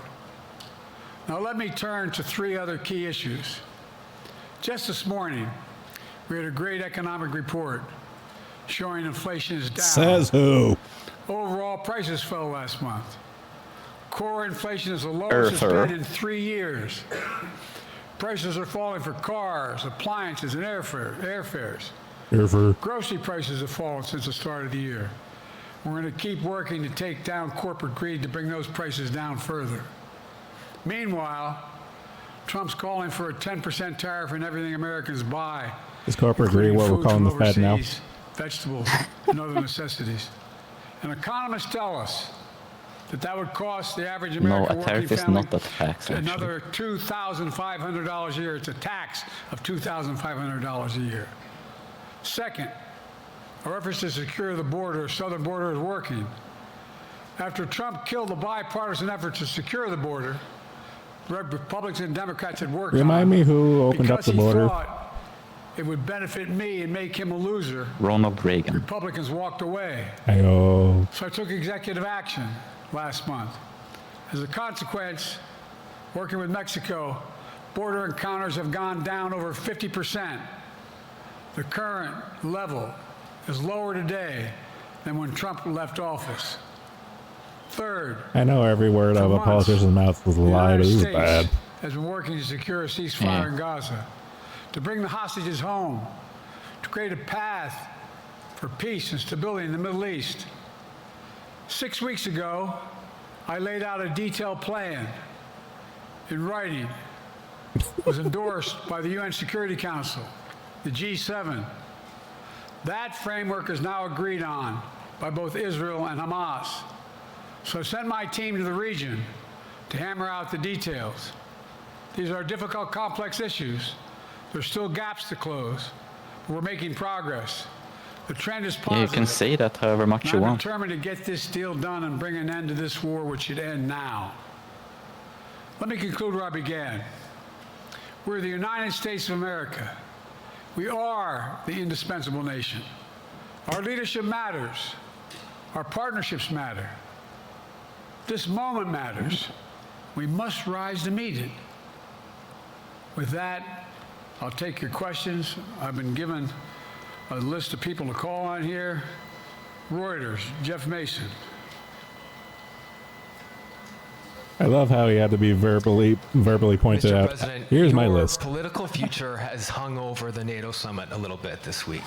Speaker Pelosi made a point of suggesting that your decision on whether to stay in the race was still First open. one! Holy George shit! Clooney and a handful of lawmakers have called on you to step aside.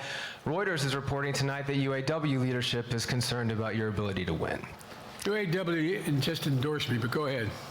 Thank you. My question for you is, how are you incorporating Hey, you're a these crusty old developments fuck. Are you gonna into your surrender or decision not? to Question stay? mark.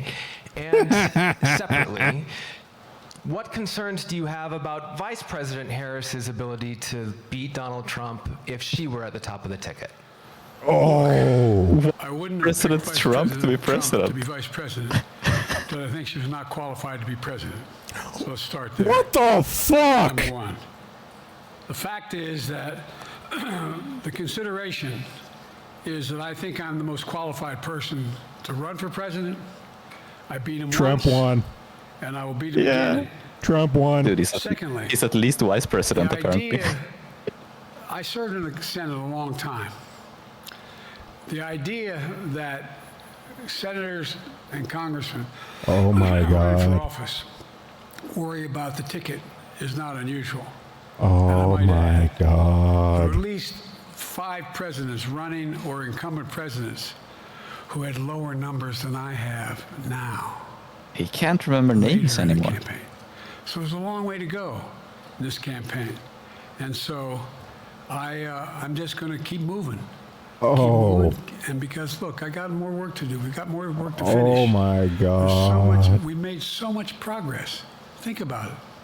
Think about where we are He's also economically saying the relative to exact rest same of the stuff he world. did in the debate. Name Yes, me he a world is. leader who wouldn't want to trade places with our economy. We've created over 800,000 manufacturing jobs, 1.5 million. So things are moving. We got more to go. Working class people still need help. Corporate greed is still at large. Their prices, the corporate profits have doubled since the pandemic. They're coming down, and so I'm optimistic about where things are going. My model having his head tilted and mouth open is not an error right now. AFK. I am literally head in my hand. Flabbergasted. Thanks. My brain thank is you, Mr. broke. President. I wanted to ask you about you mixed up Presidents Zelensky and Putin earlier today. And you now have sort of your key allies, including the British Prime Minister, Don't do that to me. France, and the German Chancellor having to step in and make excuses for you on that. And officials here are saying off the record that your decline has become noticeable. Hasn't this now, frankly, become damaging for America's standing in the world? Yes, Thank you. I've seen more see any successful damage I've seen in conferences. my leading I've seen conference? conferences that aren't an Have you hour seen a late, more for fuck's successful sake. conference? Oh, he's angry. And Look the at move him. to Putin He's piece, I fucking was talking angry. about Putin, and I said, and now, at the very end, He's fucking I angry. said, here, I mean, Putin, I said, no, I said I'm sorry, here. Zelensky. And then I added 5 other names. Look, guys, the idea anybody suggests that He admitted he can't remember names. we haven't had an incredibly successful conference. How many times did you hear in that conference, I know it sounds too self-serving, but other leaders, heads of state, in thanking me, saying the reason we're together is because of Biden. Because Biden did the He following. can't even find his own frame of folks, thought this anymore. is, Holy shit. Well, The anyway, instant he gets mad, I thought it was the most like, his successful train is conference just I've gone. attended in a long time, and find me a world leader who didn't think it was. Dude. Next one, Nancy Cordes, CBS. Thank you, Mr. President. You mentioned other instances in history where presidents have faced a challenge, but what makes this moment in history can't so stop unique is talking that about it is not your enemies who are Democrats calling wanting on him to you quit. to reconsider your decision to stay in the race. It's your friends, supporters. they're people who think all you've done going to a great job ask this over the question. past 4 Oh years. my God. Have you spent time I joked about thinking it, but about what it would mean for Wow. your legacy, which you've worked decades to build, if you stay in the race, despite the concerns that voters say they have, and you lose to someone who you yourself have argued is unfit I can't to believe return what to I'm Seconds of saying. office? thinking. I can't Seconds of believe it. thinking before I can make a word. Oh my God. I'm not in this for my legacy. I'm in this to complete the job I started. As you recall, understandably, many of you and many economists thought Dude, this my is initial elder abuse. Initiatives that I put forward, can't do that, it's going to cause inflation, things are going to skyrocket, the debt's going to go up. Please take grandpa away. This What is do you hear illegal. now from mainstream economists?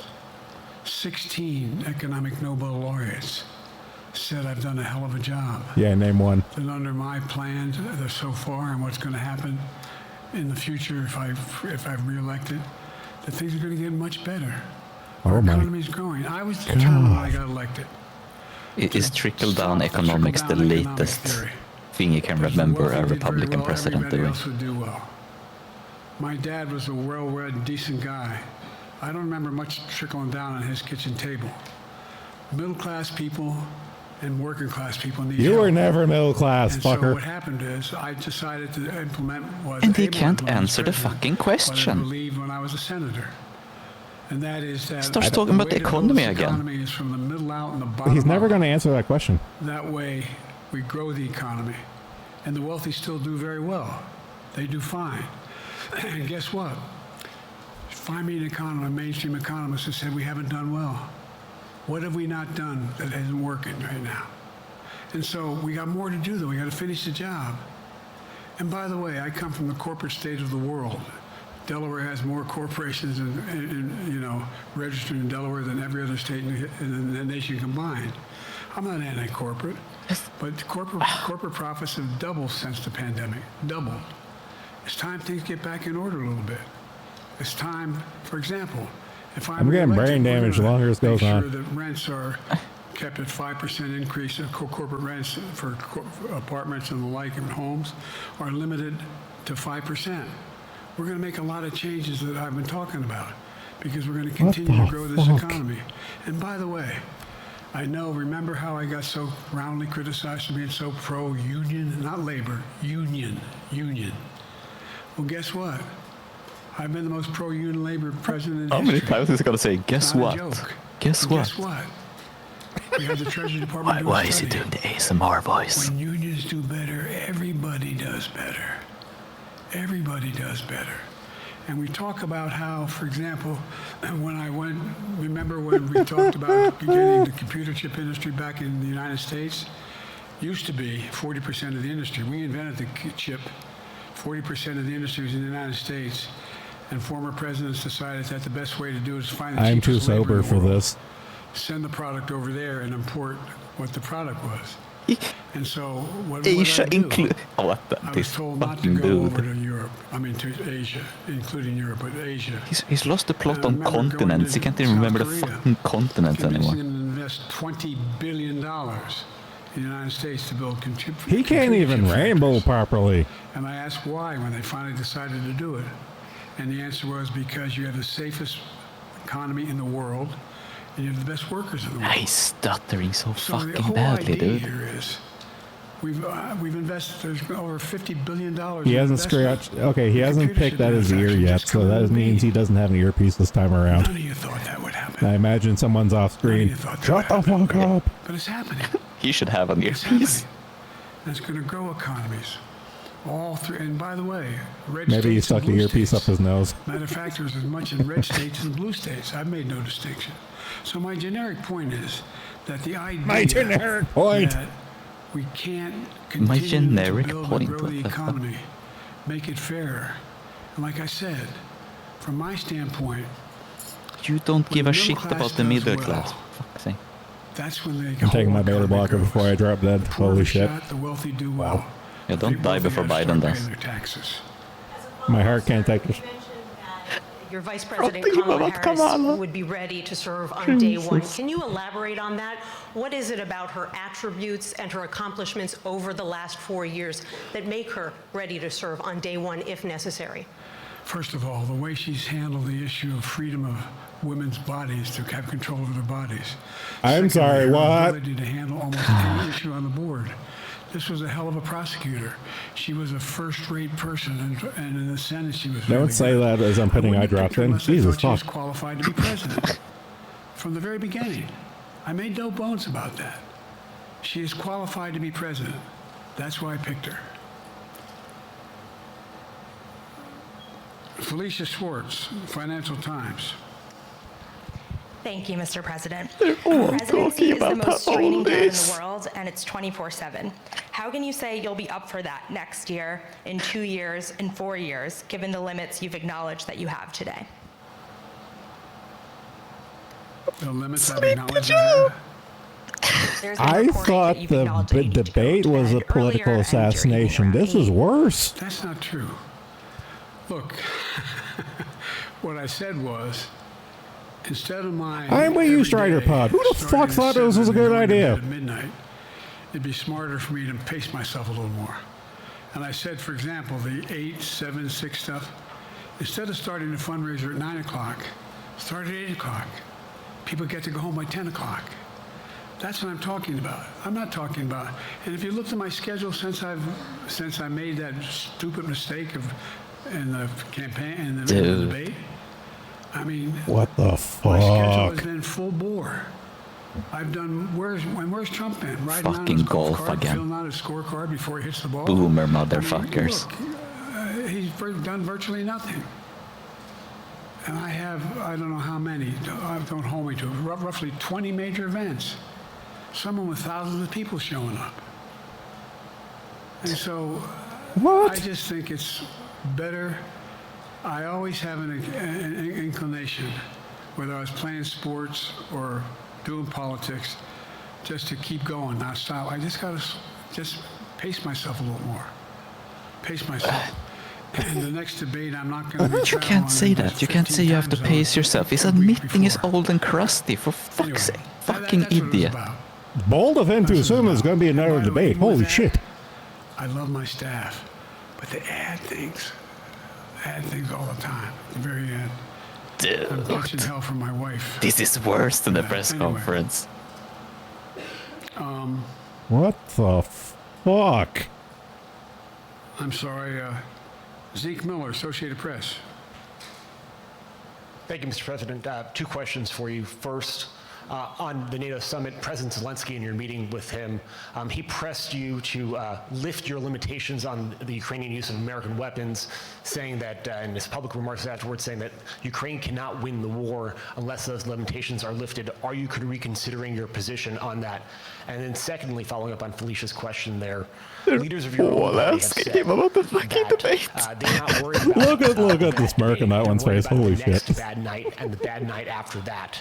How can you reassure the American people that you are up to the task and that there won't be more bad nights at a debate stage or somewhere else? First thing about Zelensky asking for the ability to strike deep into Russia. We've allowed Zelensky to use American weapons in the near term, in the near or abroad, into Russia.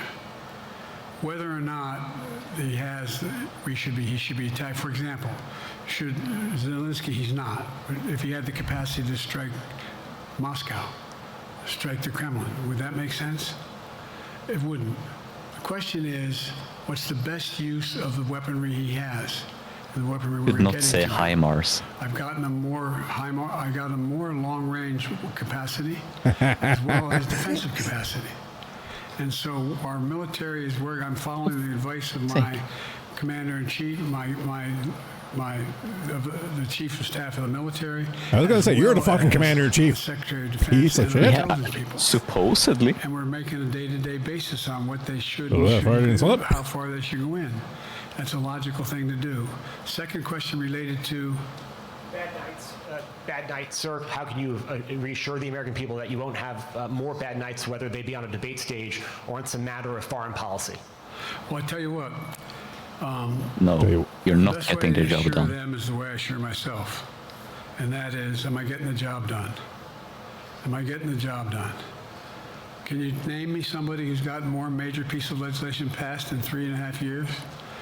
I created 2,000 jobs. I think you're hockeying me that you're probably like 3 seconds ahead. If I slow down, I can't get the job done. That's a sign that I shouldn't be doing it. I'm in North America. How are you 3 seconds ahead of me? None. Well, better internet infrastructure is the short answer. What we got here? I fucking hate Canada.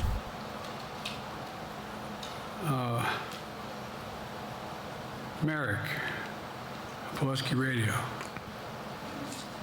Thank you, Mr. President. How are you? I'm well.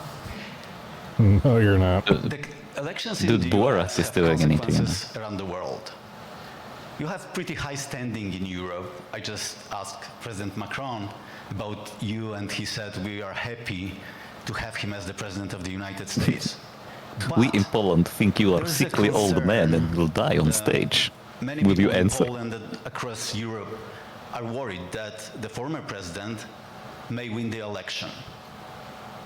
And there's a lot of concern that Donald Trump may weaken NATO, stop supporting Ukraine, or push Ukraine to give up territories to Russia. They're correct. And yourself was warning just 2 minutes ago about it. So my question is, do you think that Europe will be left on its own?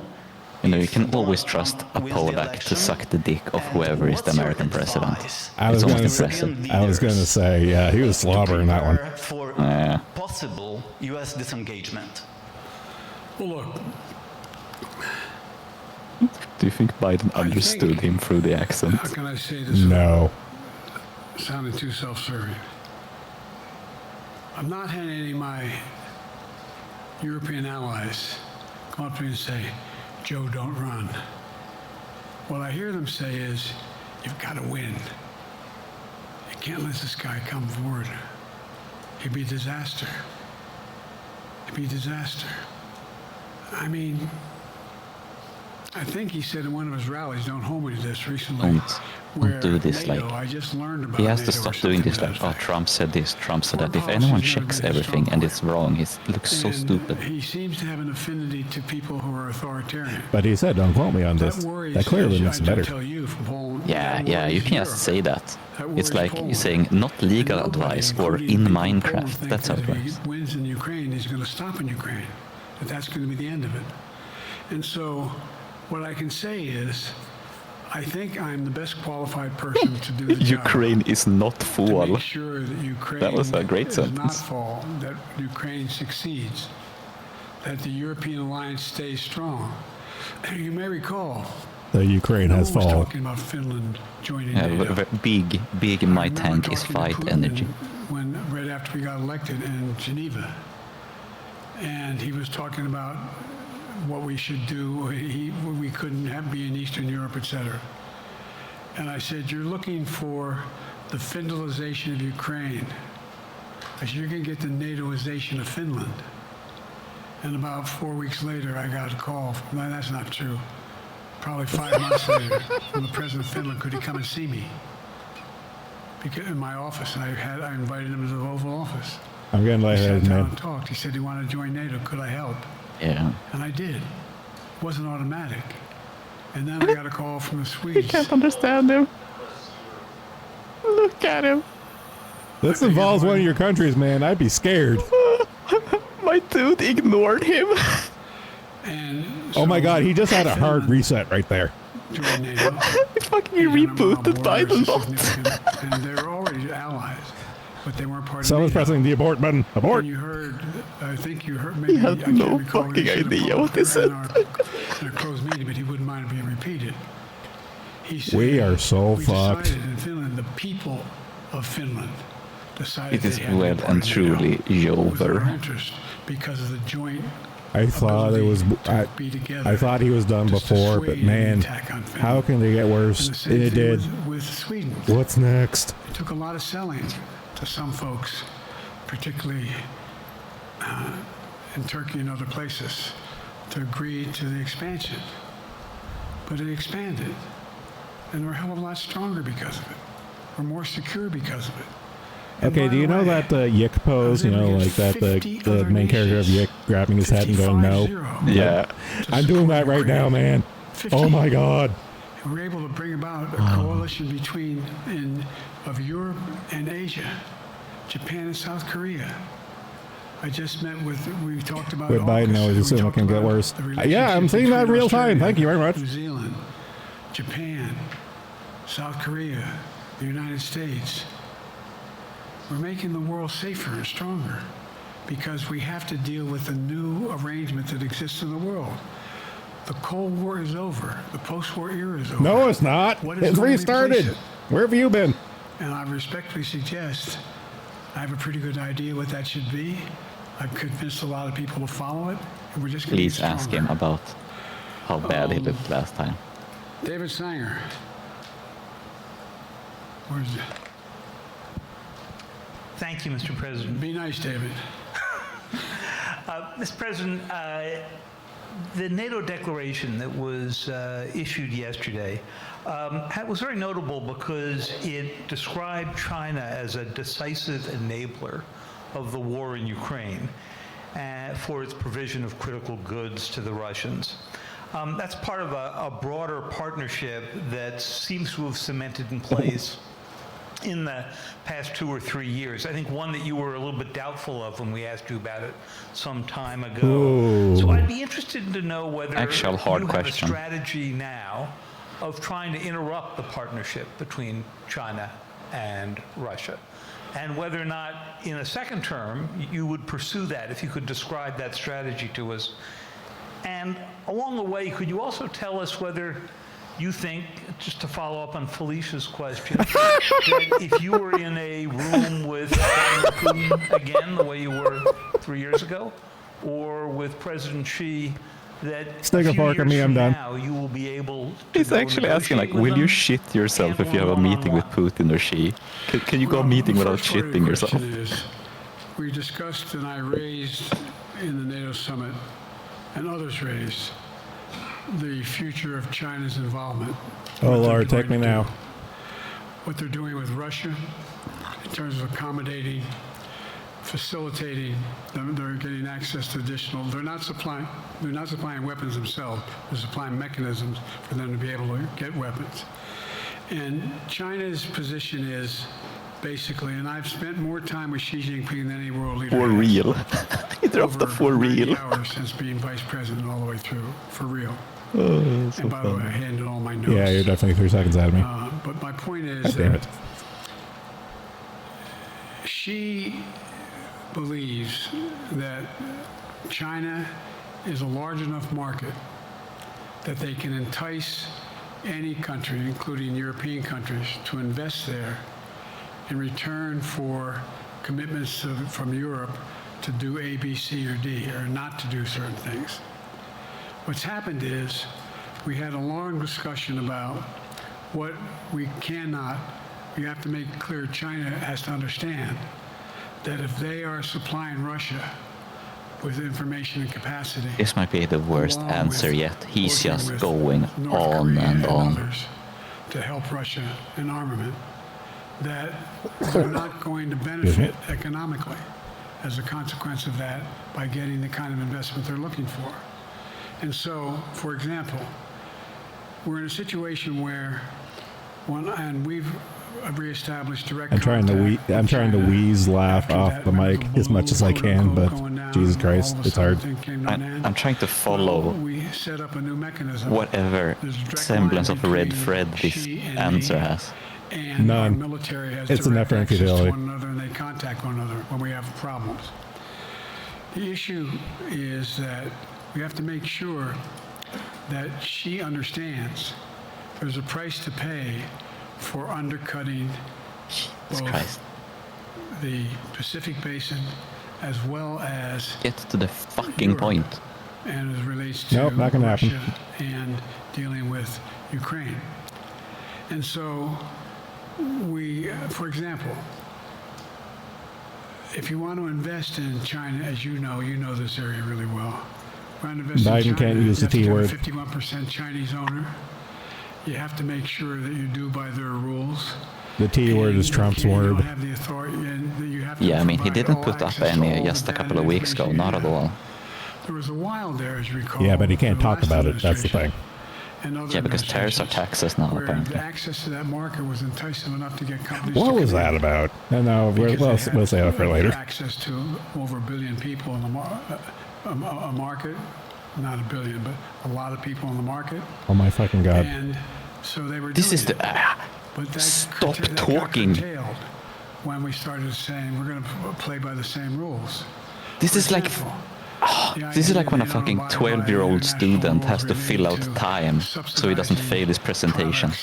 Okay, come with me on a journey. Trump has us on the big screen right now, and he's banging the fuck out of his wife. To the United States without a significant tariff. Dude. I would have a massive hard-on if this was my opponent right now. But it is a concern. I bet he's taking notes for his next fucking rally. Like he can just fucking own Biden so goddamn hard. Russia. Yeah, like Trump could come up with all his takedowns on himself, let alone his fucking like all of his people behind him. How they can have impact. Like he's gonna have on his desk like a ream of paper of like, okay, here's talking points. Yes, I do, but I'm not prepared to talk about the detail of it in public. Let's go silent for like 8 seconds again. Some of our European friends are going to be now he mistakes Russia for China again. Investment in Russia. I mean, excuse me, in China. Okay, I don't think I've seen anyone say this. The Biden buffer. The Biden buffer. Yeah, exactly. He's buffering. He's lagging for fuck's sake. Ping. His fucking brain stem ping is like 1,000. as well as I'm trademarking that, the Biden buffer. Consequence that their ability to fight in Ukraine. Yeah, this fucker is still running Netscape Explorer. Is that, and I raised it, and there was I didn't hear any. I can't swear that everyone agreed because not everyone got to talk about it. Answer the question, for fuck's sake. We need a new industrial policy. This is painful. For example, we talked about how both the EU as well as NATO has to be able I'm being broken by an 81-year-old man. Has to be able to generate their own capacity to provide for weapons and the You can use that for soundbite, I don't care because it's true. It came as a surprise to some of us. He is fucking admitting the US cannot build their own weapons anymore.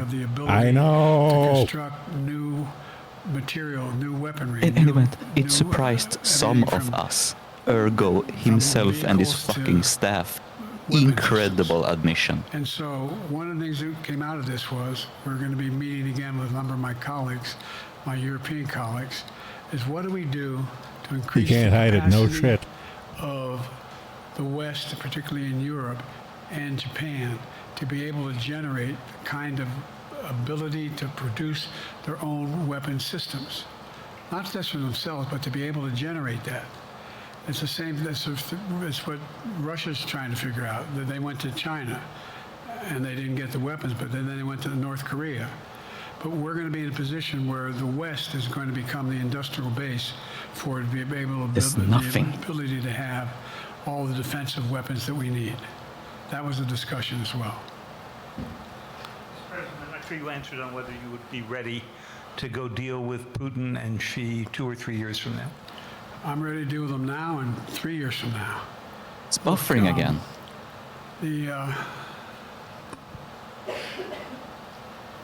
Like I said, oh my God, dealing with Xi right now and direct contact with him. This. I have no good reason to talk to Putin right now. There's not He's much slowing that, down. He is prepared to do. Oh my God. Change in his behavior. This is a green light for World War III. But there is I wish I could put this to double speed so we talk at a normal fucking pace. I understand the generic point is Putin ready to talk? I'm not ready to talk to Putin. Unless Putin it would be an abnormal speed, but it wouldn't be normal coherence. Look, Putin's got a problem. Send Downing live on stream. First of all, now can we get Sundowner from Revengeance? And by the way, I think that's President Hell, yeah. I think the good old days after 9/11. Yeah, he knows how to make weapon systems, dude. He knows it. Conquered now at 17.4. I mean, in terms of percentage of territory. I would take any of the bosses from Revengeance as president of the United States at this point. Loss of life.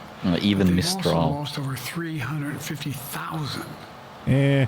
troops, military. Any would be better. Wounded. Any. They have over 1 million people, particularly young people with technical capability. Oh my God, he stumbled on that one. Because they see no future there. They've got a problem.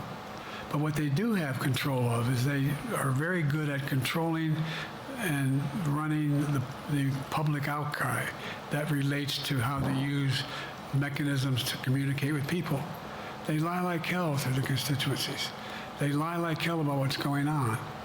And so the idea that we're going to be able to fundamentally change Russia in the near term is not likely. But one thing for certain, if we allow Russia to succeed in Ukraine, they're not stopping in Ukraine. I recommend, I know you know this because you've written about it. Did he fail to say Putin? Speech. I have to say yes. What it was all about. I heard read Pooh's speech. Yeah, I heard that too. Anyway, read what his objective is. And anyway, but so I think that I'm prepared to talk to any leader who wants to talk.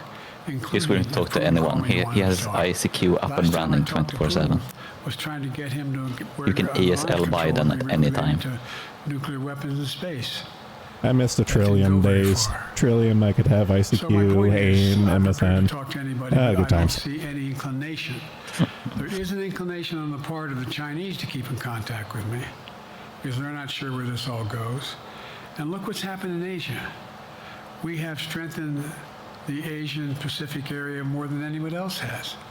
We just put together with, today I brought on, I asked our NATO Jesus ally, in heaven, he just keeps going. From the South Pacific, Australia, My question is, why are Pacific nations in the NATO meeting? Australia. I already mentioned Well, Australia. you know, Japan and Australia, New Zealand are unofficial members. I know it's a rhetorical question, but I mean, you don't talk about that in a press conference. We slowed down China's reach, but there's a lot of work to do. This is a moving target, and I don't take it lightly. He's already dead. He died a long time ago, sarcastic. Sam from NPR. I forgot about terrorists. Terrorist is asking questions. I have two questions. Mashallah. Earlier, you spoke about the ceasefire plan between Israel and Hamas. We're now looking at 10 months of war, and I'm curious if there's anything that you feel personally you wish you would have done differently over the course of the war. And then secondly, if I may, I wanted to ask you about your presidential campaign. I remember covering your campaign in 2020, and there was a moment where you referred to yourself as a, quote, bridge candidacy, a transition to a younger generation of leaders. That was a great thing to say. Holy shit. Two things. Let's go back to when you talked about what I've changed. Mashallah. Israel and the Palestinian movement. The answer is, you recall, from the very beginning, immediately I went to Israel, but I also got immediate contact with al-Sisi in Egypt. I met with the King of Jordan. I met with most of the Arab leaders to try to get a consensus going as to what had to be done to deal with getting more aid and food and medicine into the Gaza Strip. And we pushed it really hard. And If you hear a loud bonk, that's me banging my head on the desk from passing out from hyperventilating, wheezing laughs. Dealing with Israel since Golda Meir. Some of the reporters around here come me all the time have heard me say this. The first time I met with Golda Meir, I sat across from her at her desk, and her assistant was Rabin sitting next to me. Oh my God, it just goes on. I know Israel well, and I support Israel. But this war cabinet is one of the most conservative war cabinets in the history of Israel. And there's no ultimate answer other than a two-state solution here. And so what was able to be done... Oh my God. Actually talking about this two-state solution. Was it would be a process. So they're rolling back the Ukraine hardline, they're rolling back the Israeli hardline now. Oh my God. To be in a position where they would cooperate in the transition. Dude, Israel are gonna be so fucking pissed at this. Gaza. Well, Zelensky was pissed earlier today, and fucking Jesus Christ. He's just making friends everywhere today, isn't he? In Gaza. Yeah. And the day after in Gaza has to be... If the knives weren't out before, they're definitely out now. The end of the day after has to be no occupation by Israel on the Gaza Strip, as well as the ability for us to get in and out as rapidly as you can, all that's needed there. I've been disappointed that some of the things that I've put forward have not succeeded as well, like the port we attached from Cyprus. I was hopeful that would be more successful. But that's why when I went to Israel immediately after the massacres that occurred at the hands of Hamas, the one thing I said to the Israelis, and I met with the war cabinet and with Bibi, don't make the same mistake America made after He admitted Afghanistan was a mistake now. now. To occupy anywhere. Go after the people who did the job.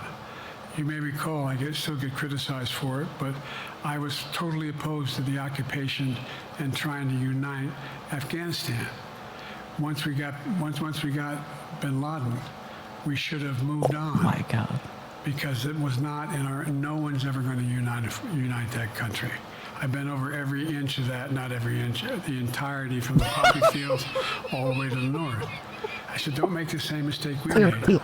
Don't think that's what you should be doing. Take me now. Doubling down. Literally admitting that the US does not have the capability to actually wage and win wars overseas anymore. Holy shit. I'm not providing them 2,000-pound bombs. They cannot be used in Gaza or any populated area without causing great human tragedy and damage. But remember what happened when you had the attack on Israel with rockets and ballistic missiles. I don't know what the town's putting in the water, but I'm fucking tripping balls, man. As well as Europe. This is nothing happened. Nothing kinda historical, I suppose. Hearing these things admitted live. So there's a lot of things that, in retrospect, So that was a good call that we watched this, I eh? had been able to convince the Israelis to do. But the bottom line is we have a chance now.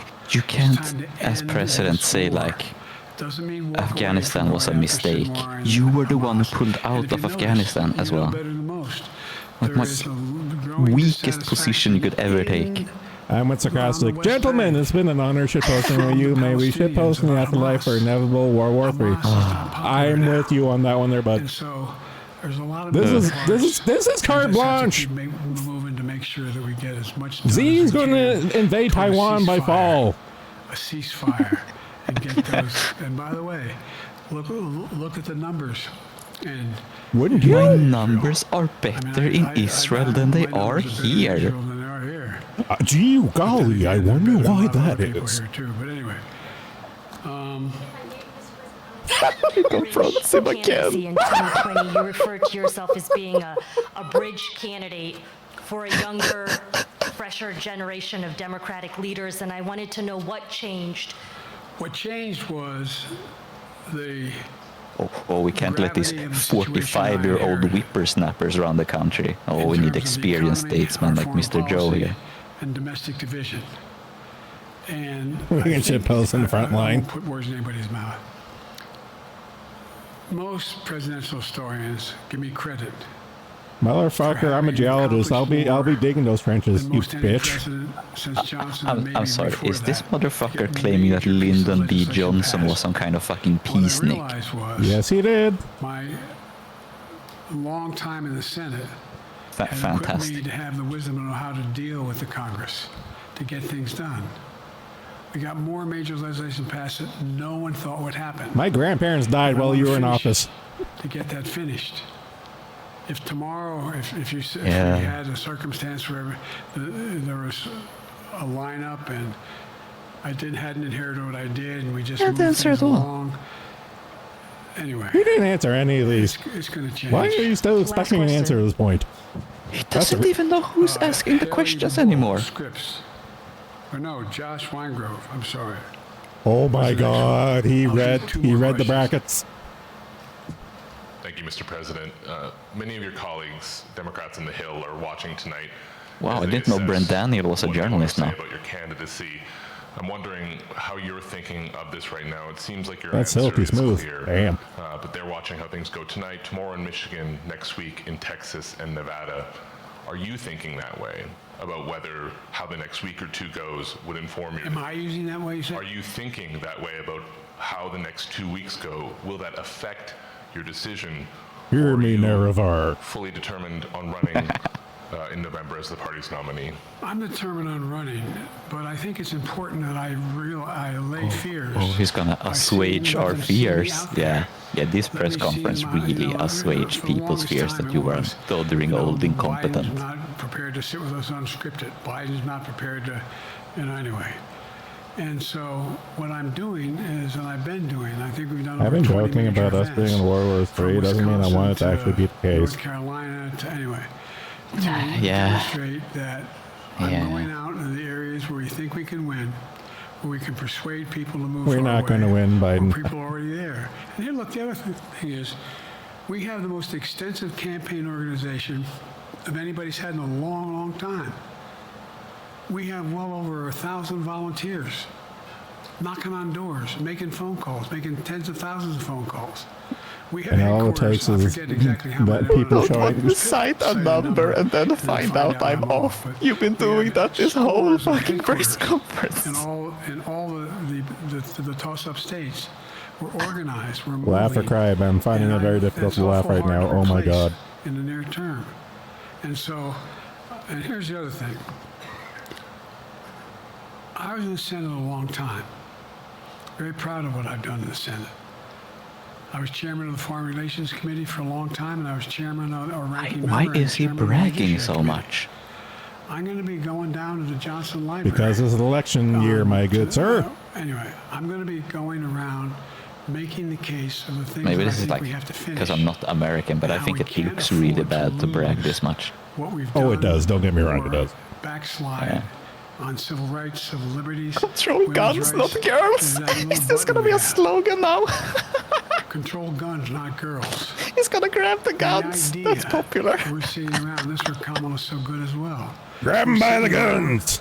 More children are killed by a bullet than any other cause of death. Yeah, what are we doing? The United States of America. What the hell are we doing? What are we doing? We got I don't know, Joe. What are you doing? Don't worry, I'm not going to do anything. I'm not going to do anything. No, you're not. We got a Supreme Court that is what you might call the most conservative court in American history. This is ridiculous. There's so much we can do still, and I'm determined to get it done. It's about freedom. Biden is the president America deserves. Yes. I'll end this. Well, I'm not going to do that. Haley has to come up too. By the way, himself, I forgot what he was gonna say. I remember I made. I'm going to end this. Oh, wait, there's still one more of you. In Philadelphia, at Independence Hall. And I'm not being critical, just observing. The bulk of the press, what the hell is he talking about that for? Democracy. You did. Democracy's not an issue. Democracy's not an issue. Is he having a conversation with himself? That showed 60% of the people knew I was right, thought I was right. I'm not asking you a question. You don't have to answer, obviously. But do you think our democracy is under siege based on this court? Do you think democracy is under siege based on Project 2025? Do you think he means what he says when he says he's going to do away with civil service, eliminate the Department of Education, make sure? I mean, we've never been here before. Oh my God! And that's the other reason why I didn't. You say hand off to another generation. I've got to finish this job. Oops. I've got to finish this job because there's so much at stake. We've had some discussions over the past few days with your press secretary about the question of health exams, and you said you take a cognitive test every day in this job. Are you open to taking another physical or test before the election? Governor Whitmer of Michigan. This guy is fucking Dagoth. Holy shit. Well, look, two things. One, I've taken 3 significant and intense neurological exams by a neurologist. In each case, yeah, and they say I'm in good shape, okay? Although I do have a little problem with my left foot because it's not as sensitive because I broke my foot and didn't wear the boot. But I'm good. Are you sure it's not because of the Parkinson's? Every single day. On my neurological capacity to do decisions I make every day. You talk to my staff, all of you talk to my staff. Sometimes my staff talks a lot. But the fact of the matter is, I don't think you have them telling you that all the major ideas we've undertaken haven't been in part initiated by me. I remember when the staff, I said, I'm going to go to South Korea, we're going to get the chip. What are you doing? I'm going to get Japan and Korea back together again after essentially having hostilities toward one another since the end of World War II. I'm going to move and see that we can expand it. You know, the only thing age does is help you with it. It creates a little bit of wisdom if you pay attention. And so I beg to differ, good sir. Yeah, you got to the wisdom part, didn't you? Yep. If the neurologist tells me he thinks I need another exam, and by the way, I've laid every bit of the record out. No, you haven't. Hidden a thing. He keeps no youing Trump as well. I laid it all out.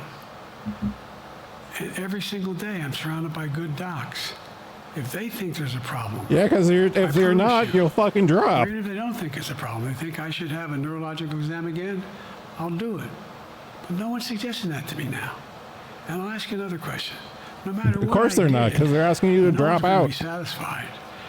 Did you have 7 docs? Did you have 2? Who'd you have? Did you do this? How many times did you? So I am not opposed. If my doctors tell me I should have another neurological exam, I'll do it.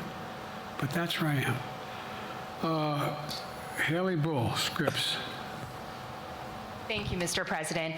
You said you're making decisions on a day-to-day basis when it comes to support for Ukraine. Does that mean you have not closed the door on further considering lifting restrictions for U.S.-made weapons inside Russia? And if I may, your convention is coming up where your delegates are pledged to make you the official nominee.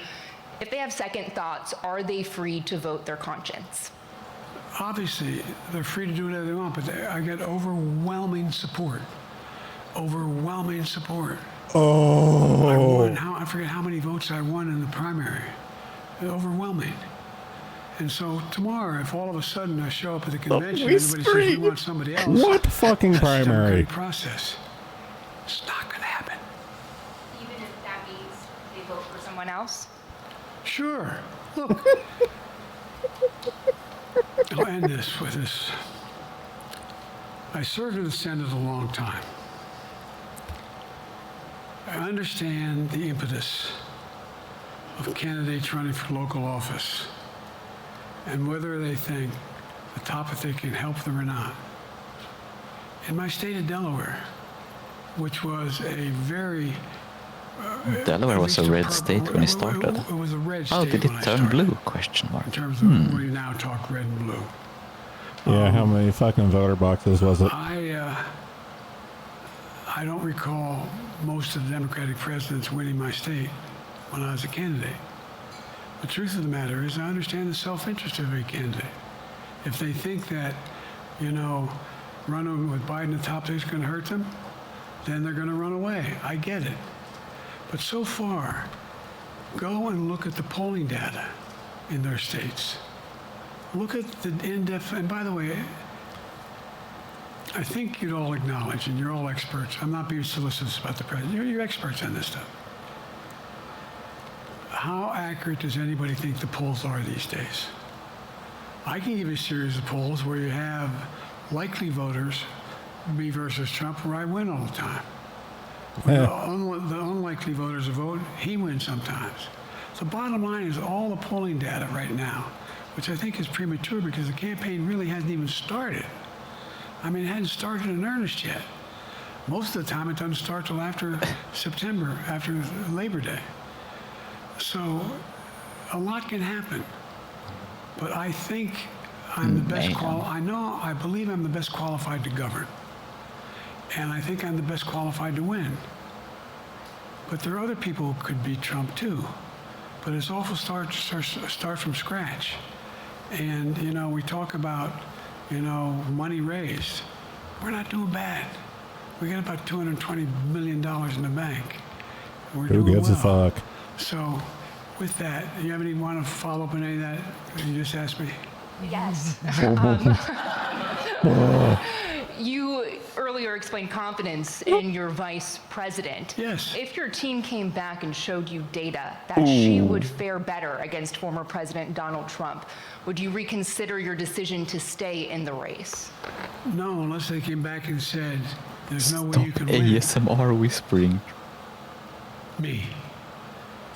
No one's saying that. No polls. Oh my god, everyone wants to ask questions. This ends tonight's press conference.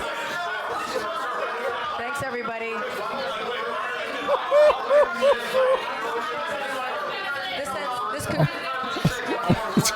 Just look at his face. Earlier, you misspoke in your opening answer. You referred to Vice President Harris as Vice President Trump.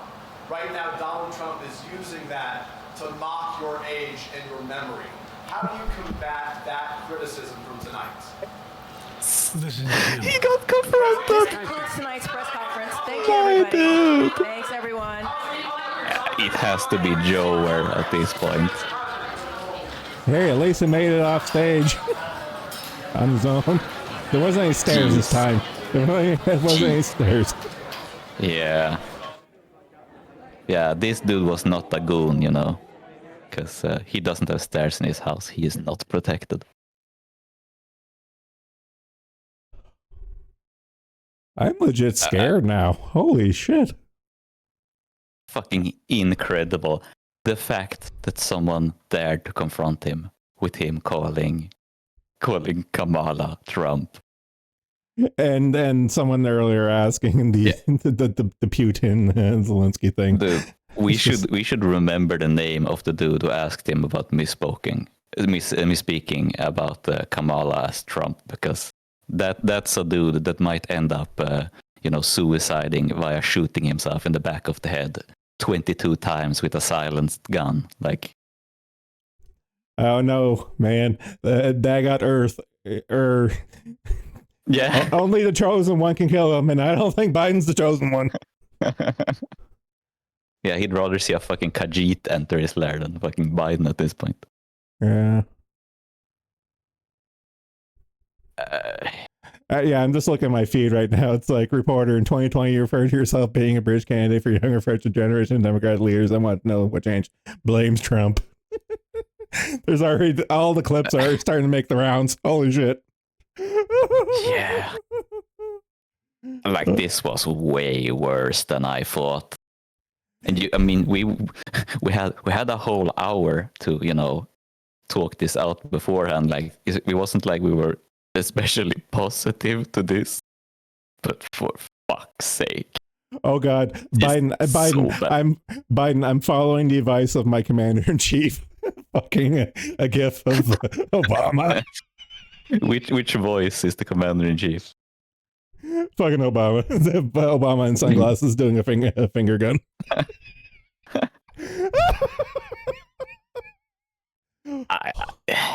Remember the balloon? He's speaking a Chinese spy balloon was allowed to travel entire U.S. continental well surveyed military states. Oh my God, man, this is gonna be gold for the next few days. Holy shit! The balloon he was talking about was around the world in 80 days. Oh God! Obviously, Vice President Trump in charge. This fucking horrifying yes. AI image. Oh, that's horrifying. Jesus Christ. I'm so surprised they confronted him with that at the end. Like, I hope they would, but that fucking, no matter what he said beforehand, like, that clip murdered Biden. There's no recovering from that. Like, you can't even remember your own. First you fuck up Zelensky and call him Putin. Then you call your own fucking vice president Trump. He can't even keep the continents correctly, because it was talking about semiconductors and microchips, and he goes, I didn't go to Europe. Oh wait, Asia. Europe in Asia. Not and Asia. Europe in Asia. He has fucking lost the plot completely. Continents are melding together in Biden's mushy brain. Okay, probably my favorite thing from this entire night, and I'm glad I'm seeing it repeated more than once. President of the United States, and following the advice of my commander-in-chief, Joe Biden doesn't know he's president. Or does he know that he isn't president? Dun, maybe that was an actual legitimate moment of clarity. Fucking incredible if Biden accidentally admits that the shadow cabinet is real. He must have done that like a million times by now. Did you ever play Shadow President, the game? No, but I know what you're talking about. Yeah. Because that's all I can think. I gotta find a picture with. Okay, this AI composite of Trump and Harris is really fucking creeping me out. I'm hating all these reposts of it. Fuck. You don't like Daenerys Rump. I've heard Daenerys from fucking Game of Thrones. Ugh.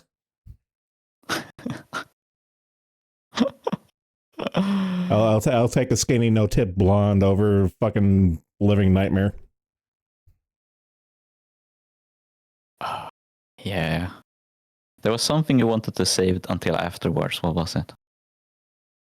Ah, shit. If I can't remember, it wasn't important. I'm sure we'll stumble on it inadvertently as we try to process what we just watched.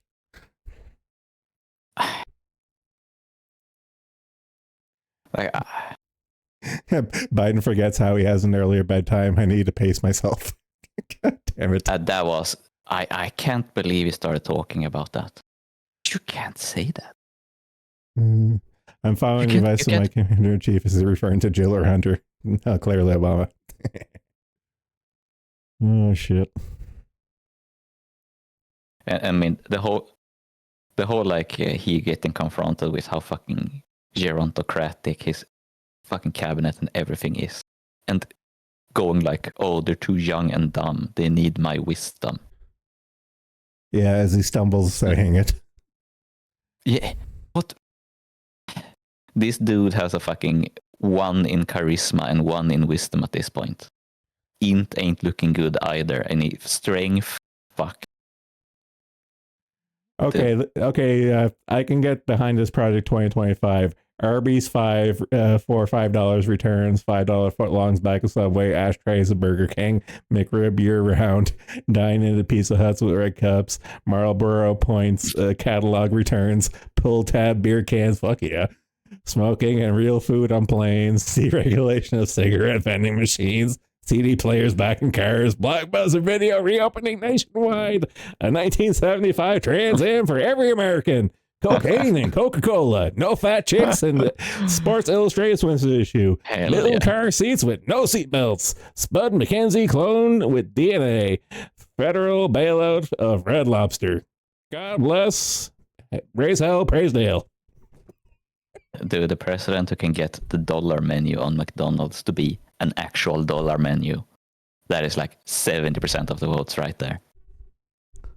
Unironically. Yeah, like seriously.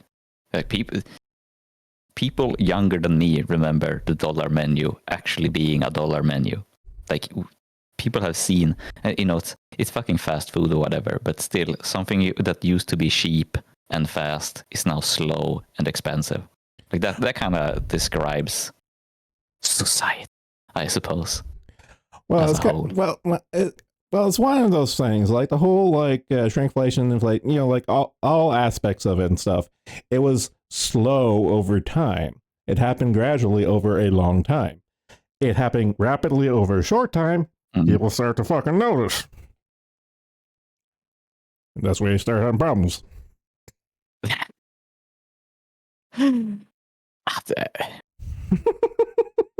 This is such a fucking incredible, just a series of self-goals. Man, nobody can come out of this with like a positive view on Biden. I don't know, man. There is, as much as there, like, no offense about the marching orders for the mainstream media, and everyone seems to be, they got to get him out. But I don't think he's going to leave on his own. Never. You know, by the debate, you know, we speculated about that, but he is buying his own bullshit. Like he thinks he is king shit. Like I think he's starting to get like angry regularly because he did so much bragging, which yeah, it's something like presidents do. You know, you have to brag about your accomplishments to get reelected. But he started getting like really concerned about how his legacy and stuff, like, oh, the biggest amount of presidential scholars. Oh, I've done more than any president. Oh, yeah, and you know, I did talk about that, but trying to paint fucking Lyndon B. Johnson as some fucking great Can we talk about like, that? Can we talk about dude. that? Because I'm still trying to process that. Yeah.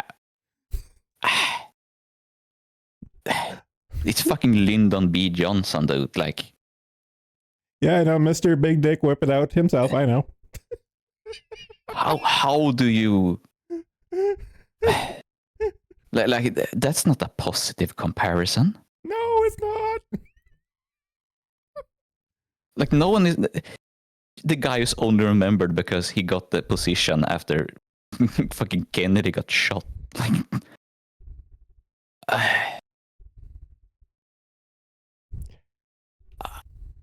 such a, what a fucking press conference.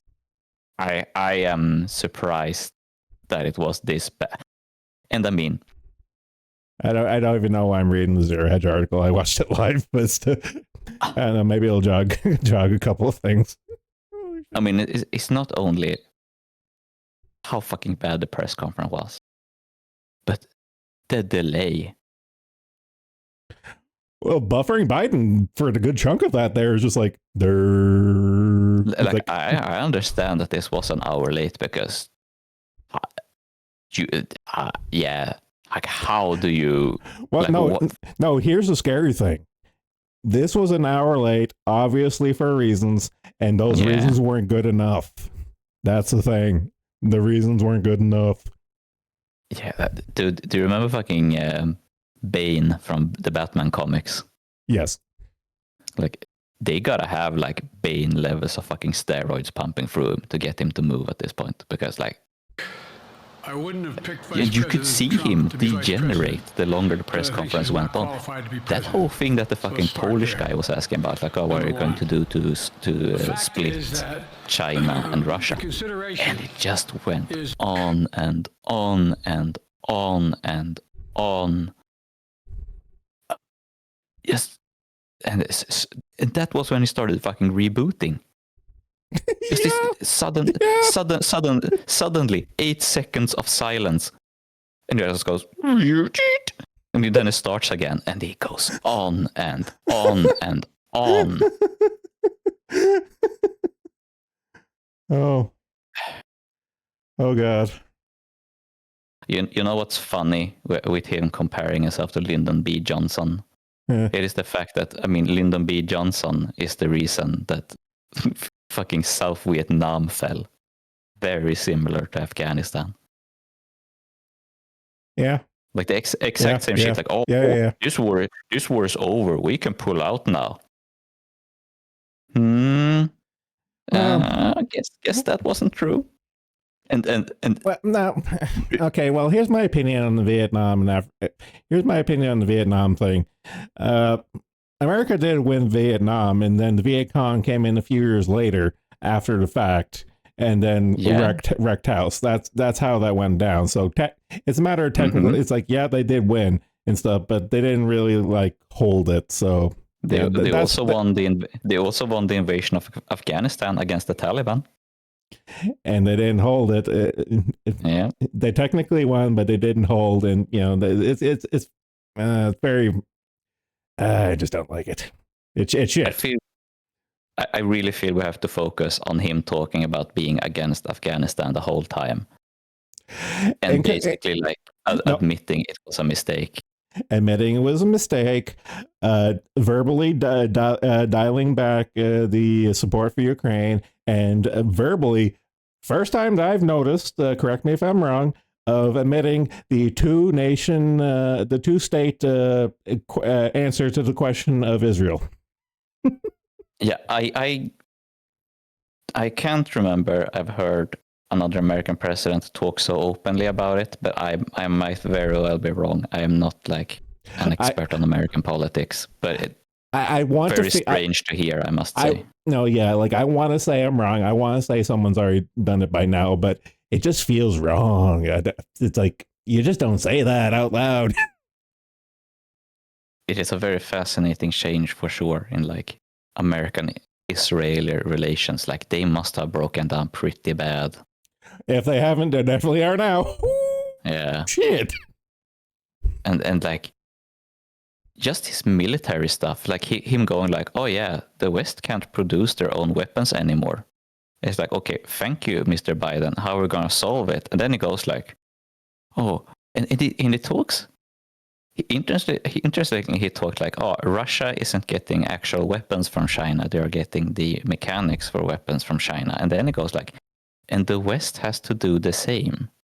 So he's probably not talking about buying like materials from China, whatever, but seemingly the West should not be the ones actually producing their own weapons then, question mark? Well, yeah, just admitting, like openly admitting like that they don't have the capability of production anymore. Like just being upfront about it is just like, big oof, especially during like today was NATO talks. So admitting that at the end of the day, after everything that was said behind closed doors at this point, saying like, yeah, we can't actually produce our shit anymore. It's like, yikes. Which, you know, I mean, like, we all know this shit because, like, they had to pressure South Korea to send artillery shells to Ukraine because they could not send enough 155mm shells themselves. And also the whole fuck up with introducing the new service rifle with the 6.8mm bullet and having to, like, they had to shut down civilian production of ammunition because they don't have enough floor space to make the new ammunition, like, just bad stuff. Mm-hmm. And just the fact that, I mean, like, I'm harping on it, but basically admitting that the US can't just... He did the whole, like, Team America World Police bullshit, you know, as all presidents have done for the last 20 years at this point. But yep, actually, like, admitting that America can't invade a country and win permanently. You don't say that, even if it's true. Like the fucking British Empire. I mean, people in charge knew they was fucked after World War I when they themselves lost in Afghanistan and, of course, you know, lost Ireland. But they didn't fucking admit it. You can't admit that stuff. No. Incredible thing to admit. Like, that makes America look so bad. My question... And right after a NATO conference. No, here's my real question. At what point did politics go out the window? I mean, like, not like the concept of politics. I mean, like the mask, like the veneer of, like, you know, like crooks being crooks, but honest about, you know, like, what's good? Wait, how do I fucking say this? Like the veneer of civility, like professional, like even like the bullshit, just professional bullshit. Like there's like a way to do these things, and that's the way it's been for the longest time. At some point, I can't put my finger on it, but that went screaming out the window, and now it's like mask off. No one gives a fuck. It's just like no one's trying anymore. I do have a theory for that, but I'm going to answer Pipkin first, but because it says Leporian, it's news in the Washington Street Journal. It's not a secret. Fucking DoD generals were saying it in articles. Yeah, I get it, but it's a different thing when the actual president says it. And I do have kind of a theory about, like, the quality of leadership declining, and it's pretty simple. Like, say like 1960. Sure. Like the presidents then, like, who are of the same or one generation before Joe Biden. Mm-hmm. Like, they had their time in the spotlight and then they quit. And they were like, if uninspiring, competent politicians. Joe Biden is president now. If he would have been president, like if in a reasonable time frame, he would have been like 50, 60 something. That's at least 20 years ago. Like, the same political class that ruled in the 60s and the 70s and the 50s are still ruling, but we're getting the dregs now. That's we're getting like the waste of that generation ruling us now. Like the incompetents who couldn't make it in their time, but they've just hung on like some fucking court eunuch in some dirty little corner in politics and just biding their time, just waiting for opportunity. And now they're taking it when they're dying. I want to disagree, but you're right. Yeah. Pipkin is talking about the ammunition issue, ammunition issue from the 90s. Yeah. I mean, it's pretty much a global issue. Most militaries are having real production issues.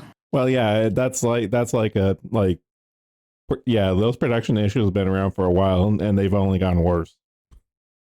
Yeah, tell me about it. Like, I talked about it before, but like how we have like 200 bullets allotted per year over here per active serving soldier to train with. Like, that's nothing. That blows my mind.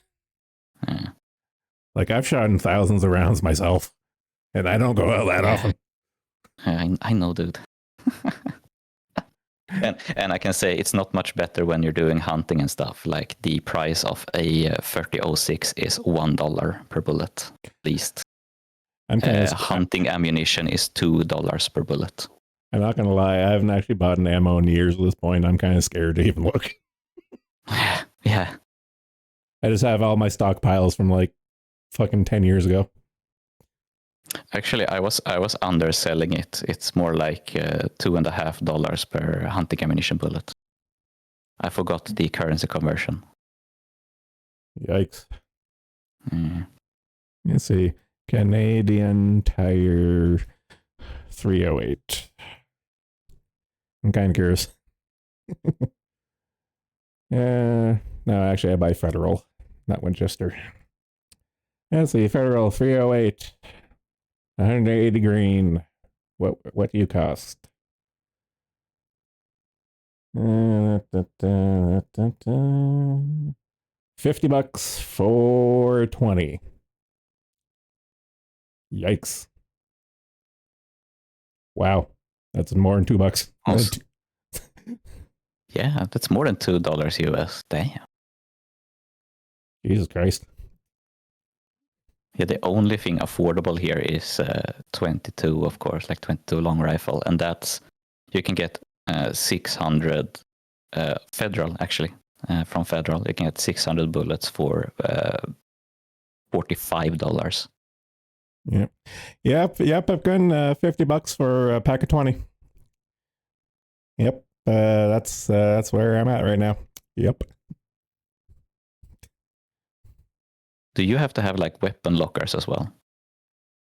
My lawyer has advised me to answer that as yes. Okay, because we like legally have to and register everything. So no, I have to have everything registered and all that stuff. Like the legal storage requirements I have for my firearms and my ammunition and stuff is actually rather strict.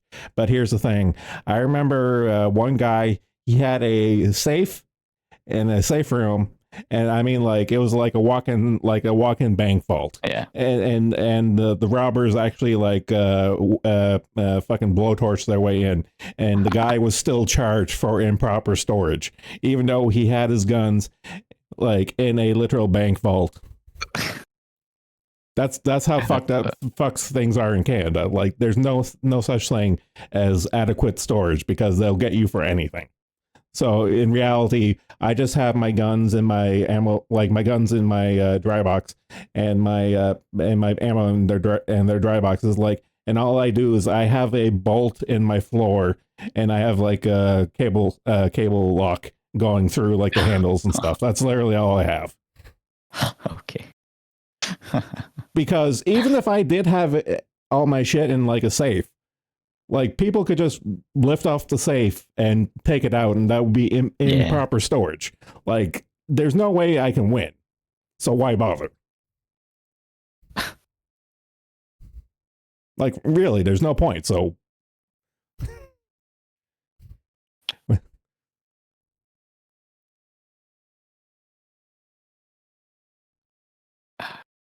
yeah.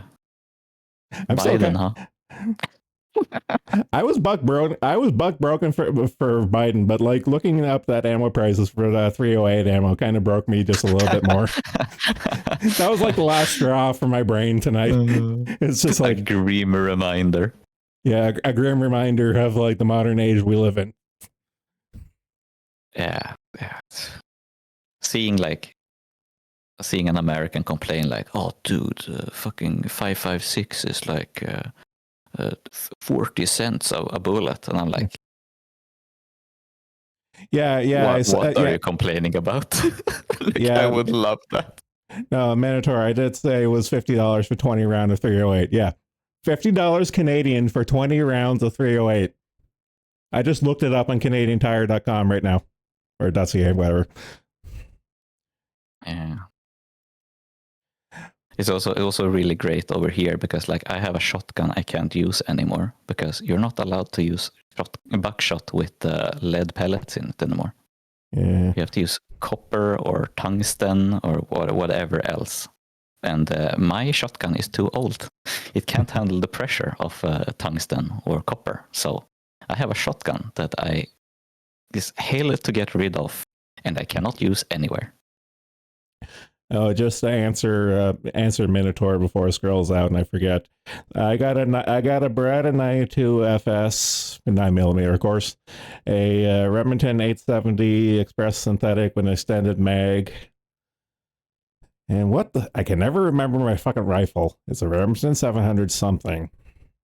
It's the 700. It's a semi-automatic version of the Remington 700, but I forget what exactly it's called. I can never remember it. Fuck. It always bugs me. I'm opening up my goddamn spreadsheet because this is bugging me. I couldn't. I am pathologically incapable of remembering certain things, and the model number of my fucking rifle is always. I can never remember it. It's never a core memory. I remember my handgun. I remember my shotgun, but my rifle, I can never fucking remember it. I only know it's a Remington 700 something in a 308. Yeah. And yes, I'm taking this really personally because this fucking annoys me. The Model 750 synthetic. There we go. Model 750 synthetic. I know it's a 700 something, but I can never remember 750. Arson is giving us Belgian prices here. 308 is €892 for 1,000 rounds. That's nice.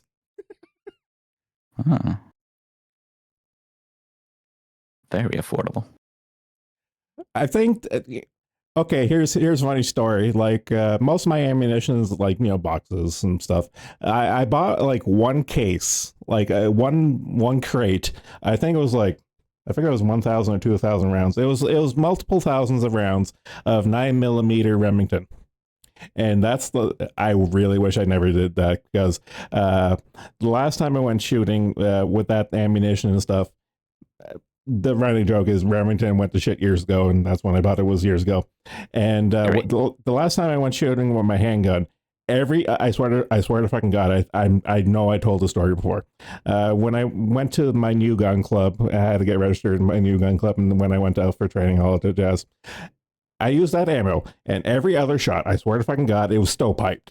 Every other shot, it's just like it wouldn't cycle properly, it wouldn't discharge properly. Like every other one was like stovepipe, jam, stovepipe. It was me and the guy who was signing off on me. We were laughing of how bad it was. It was just like. It's like, I'll save a few bucks and bring my own ammunition. It's like, I immediately regret doing that because it was so embarrassing. Yeah, when I bought my Swedish Mauser, I think I got 50 rounds of hand-loaded ammunition that was so old that when I fired it, the entire casing launched itself from, like the bottom fell off, and the whole case launched itself together with the bullet. Okay, that's wow. It was I'm impressed. It was. I don't know if it was like the primers were complete shit, but like the casing itself had loosened a lot, and the primers were kind of dirty, and I think it might have been like Bubba's extremely spicy hand load because the fucking recoil was insane. I don't know how many grams he shoved into that shit. I don't know. I feel bad. Mine was straight from the factory, but that there sounds special. Yeah, I mean, it was straight up dangerous. Because, like, the fucking Mauser is over 100 years old. Like, I don't know, like...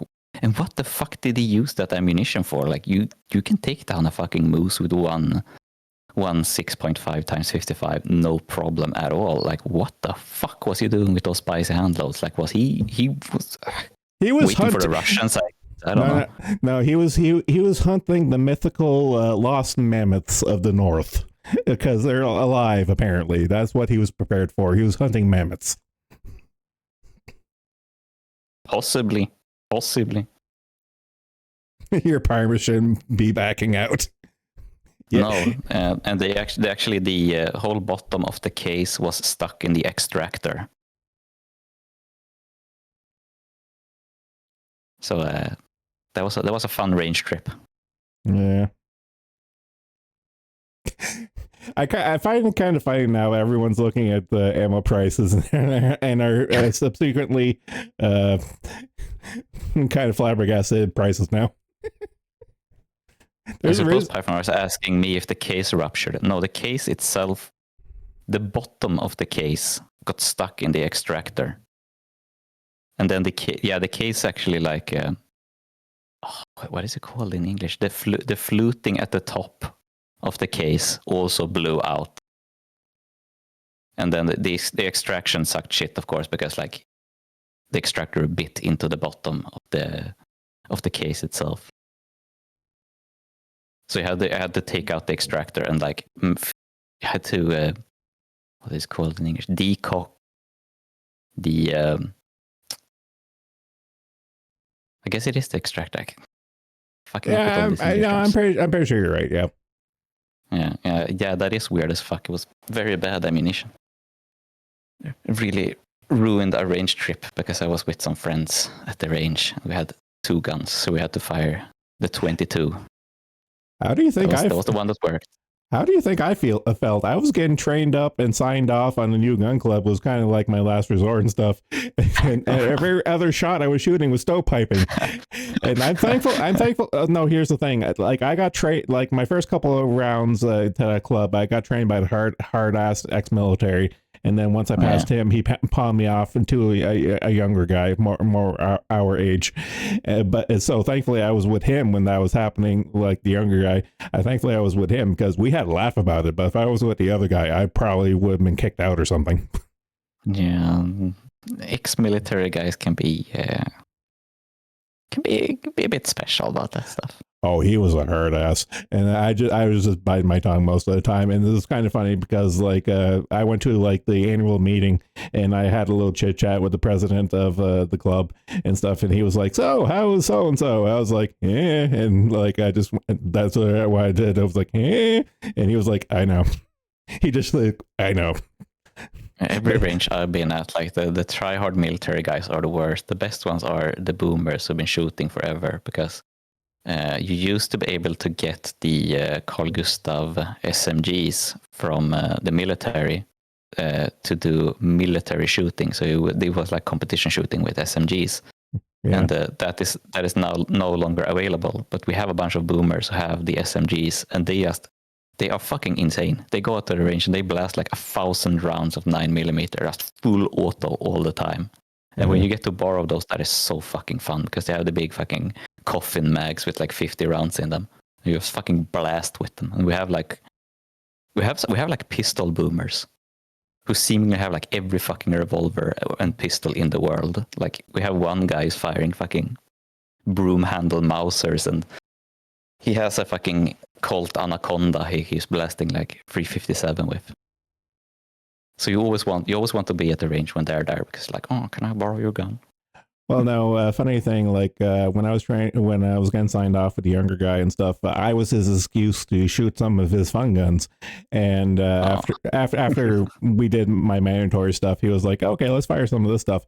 And apparently there's fully automatic weapons in Canada that are totally legal to own. And he was like, let me show you this and stuff like that. And I was just like, oh, this is fun. But yeah, going back to Minotaur, yeah, like me and the guy were just laughing our whole up. But towards the end there, like on the millionth stovepipe, we were like, okay, seriously, what the fuck is it? The gun? We field stripped my gun like 3 times. It was like, no, it's not the gun. It has to be the ammunition. Like that's what. Like we were both like trying to really figure it out. And towards the end, we were like, this just has to be a bad batch of ammunition. That was the only thing we could think of. How hard is it to return? Oh, I've had this for like over 10 years at this point. There's no returning it. Because that's like the one good thing about how strict all the fucking ammunition control is. Like if something is wrong with the ammunition, you can return it and get all your money back and stuff. Because the factories themselves get in trouble if the ammunition is faulty. Because it's taken so seriously. Like that's the one good thing about it. I know, but it's one of those things where it's like, like my gun didn't explode or anything. It was just not cycling properly because like our best guess was it was a improper batch and that it was like, little janky loads and stuff because, like it wasn't getting enough, gas to fully cycle out. That's all it came down to. It wasn't cycling up because it was probably like underloaded or however you want to call it. It was probably an underloaded batch. That was our best guess. Metal Gear trank gun. might have been subsonics. Subsonics, not intentionally. Can you? Are you even allowed to do that? Subsonic ammunition. I guess. I mean, yeah, it's just a less grains of gunpowder.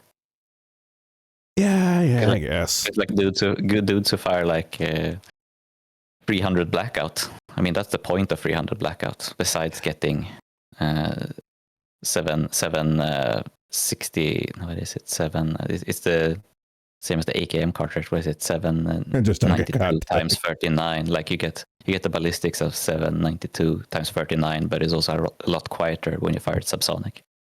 Oh, mandatory. Yeah, those are the most of the 9mm I have is I really like cellular and billet, but the reason why I have that crate of Remington 9mm because it was on sale for obvious reasons. You get what you pay for at this point, but it was good at the time. Yeah. I basically only have Norma ammunition because they are a Swedish company, and thus they are the cheapest. Yeah, I'm just going through a mental Rolodex, like pretty much all, well, with the exception of that crate of loose. Yeah, pretty much all my boxes of 9mm, cellular and Belliot, and pretty much everything else is fucking federal.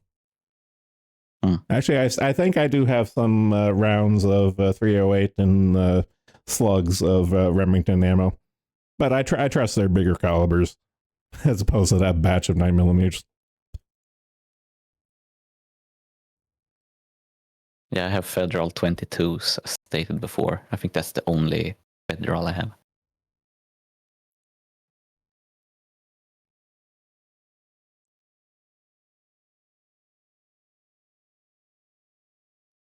Man, I'm kind of in the mood to go down to the range now. Yeah.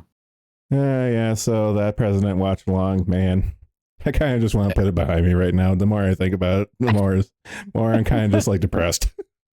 It did kind of mind break you, you know. It did. Wow. I thought the last one was bad. This here was legitimately like a political assassination from the press. Yeah, the fact that it's so fucking hilarious that everyone except the fucking Polak was against him. I hope there's a super compilation clip or just a highlight. I want someone to like AI edit the Dagoth reporter and stuff because goddamn, he sounded like Dagoth. It's like Nerevar, hear me. I swear to fucking God, he did. Jesus Christ. Nerevar, sun and moon. All right, Nerevar, we need to back this Trump fellow. Oh, Jesus fuck. Man. Yeah, fucking Trump shat on him, of course. Crooked job begins his big boy press conference with, I wouldn't have picked Vice President Trump to be vice president, though I think she was not qualified to be president. Great job, Joe. No, we can have short barrel guns, but pretty much the way the Canadian guns go, it's unrestricted and restricted and then prohibited. Unrestricted is long guns. You can have a short long gun, but it gets bumped up to restricted, especially if you get caught. But the classification of guns in Canada is really retarded and stuff. But but the shorter it gets, the more restricted it gets, and eventually it gets prohibited. And what those actual numbers are, good luck asking the RCMP for that. It's really easy here because it is everything is forbidden. Then the police has complete control over what is and is not legal at any point. Well, you know the running joke in the America of like black gun scary. Yeah, Canada's kind of the same thing right now. Yeah, We have the exact same thing. Like people have gotten denied the tactical version of weapons. When the exact same weapon, when it has fucking wood grain stock on it, it's legal. Yeah. The U.S. pistol loophole. Well, our equivalent's kind of low wishy-washy. Like how I mentioned the buddy I went shooting with, he had effectively a fully automatic. It was a 9mm. It was effectively a 9mm pistol, but it had like like a bump stock and the foregrip and stuff, and it could fully automatic. And I was like, "Is this legal?" It's like totally legal. It's like, okay, I'm trusting you because you're training me and you're signed and you're the one of the range guys out here. So I'm trusting you on that there, and it was fucking wild.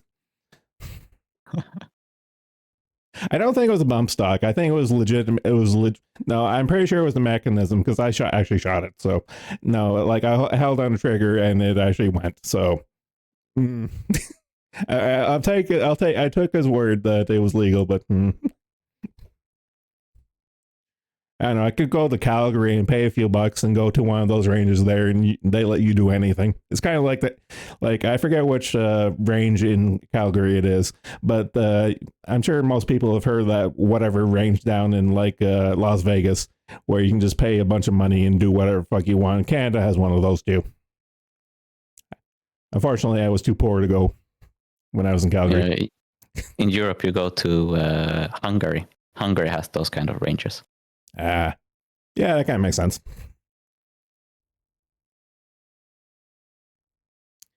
Well, fun fact, Canada, you can't buy handguns anymore, but since I bought mine before the ban, I actually own a handgun. I cry. So I can't, like, right now in Canada, you can't buy handguns, and I don't even think I could transfer mine. Here it's 1 year in a pistol shooting gun club before you even get to buy a handgun. No, like just like Castro Jr. and his butt buddies, they totally raped the Canadian gun laws not too long ago. And stuff, and pretty much a shit ton of stuff got banned, and anything and anything that was a lot of it got grandfathered. So all my guns I own right now are legal and stuff. But like the example right here, like you like in Canada right now, you can't buy handguns anymore. So not even like competition shooting with handguns.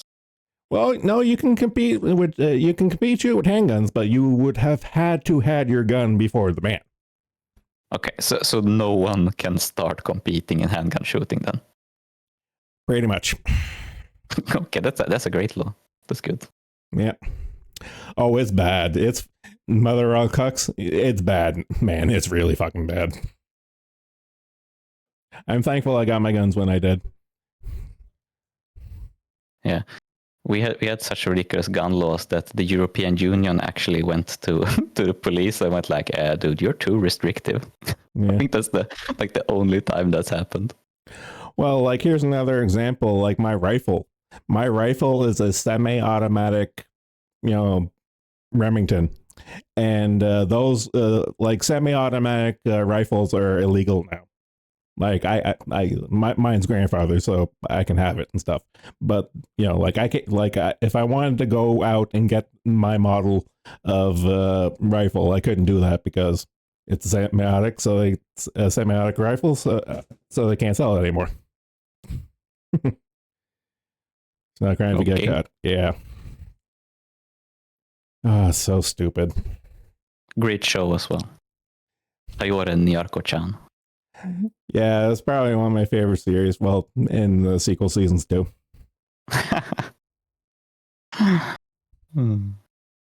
My favorite H.P. Lovecraft media.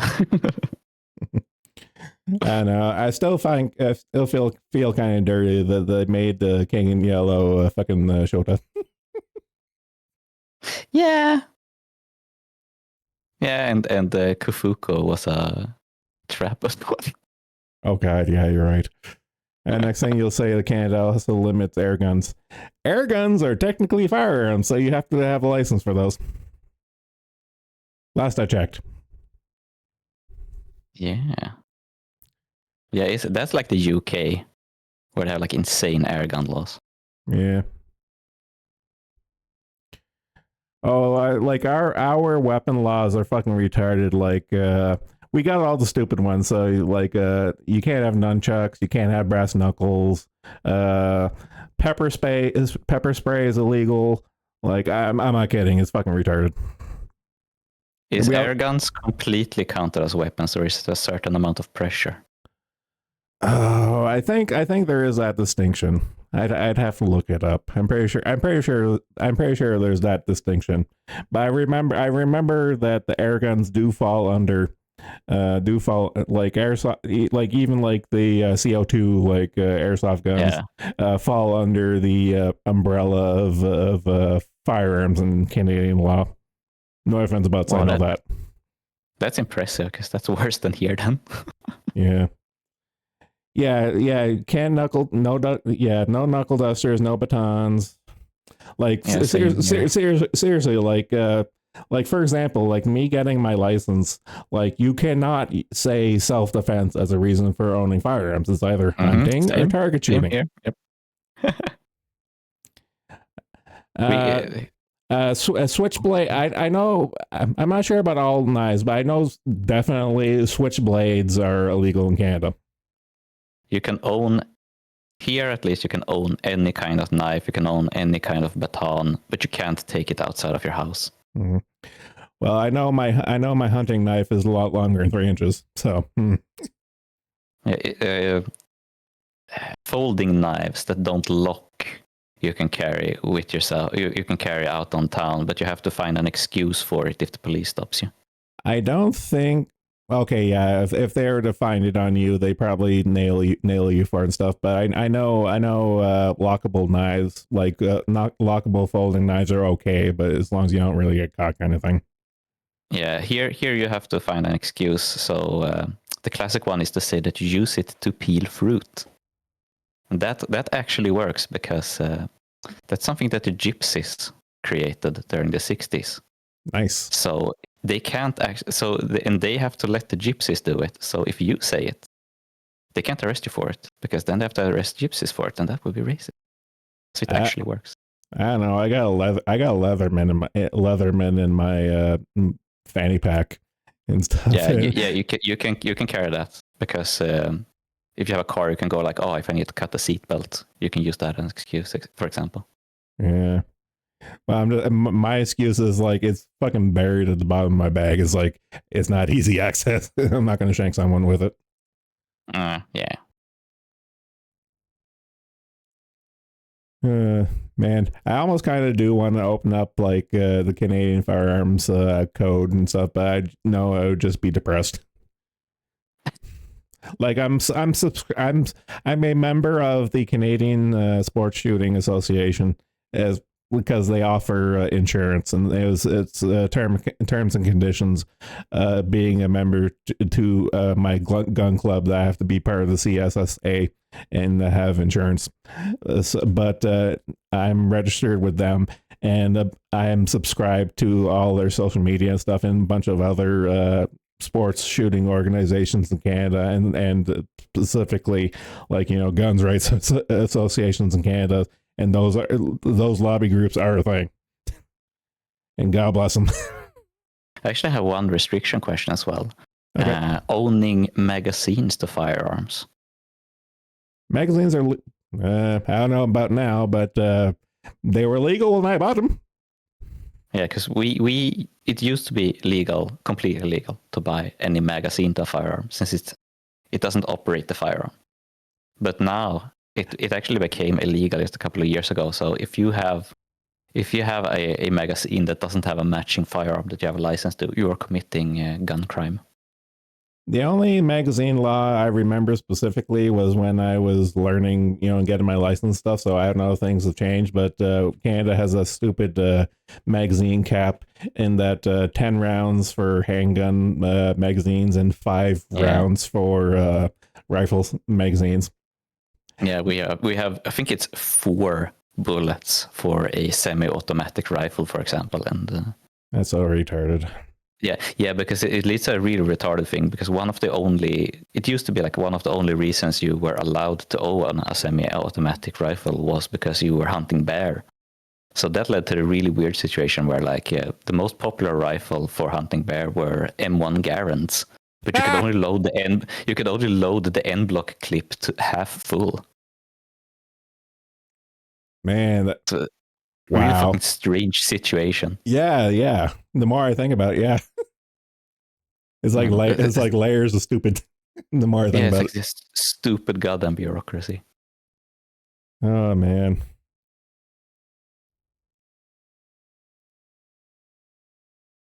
Trying to think if there's any other silly stuff.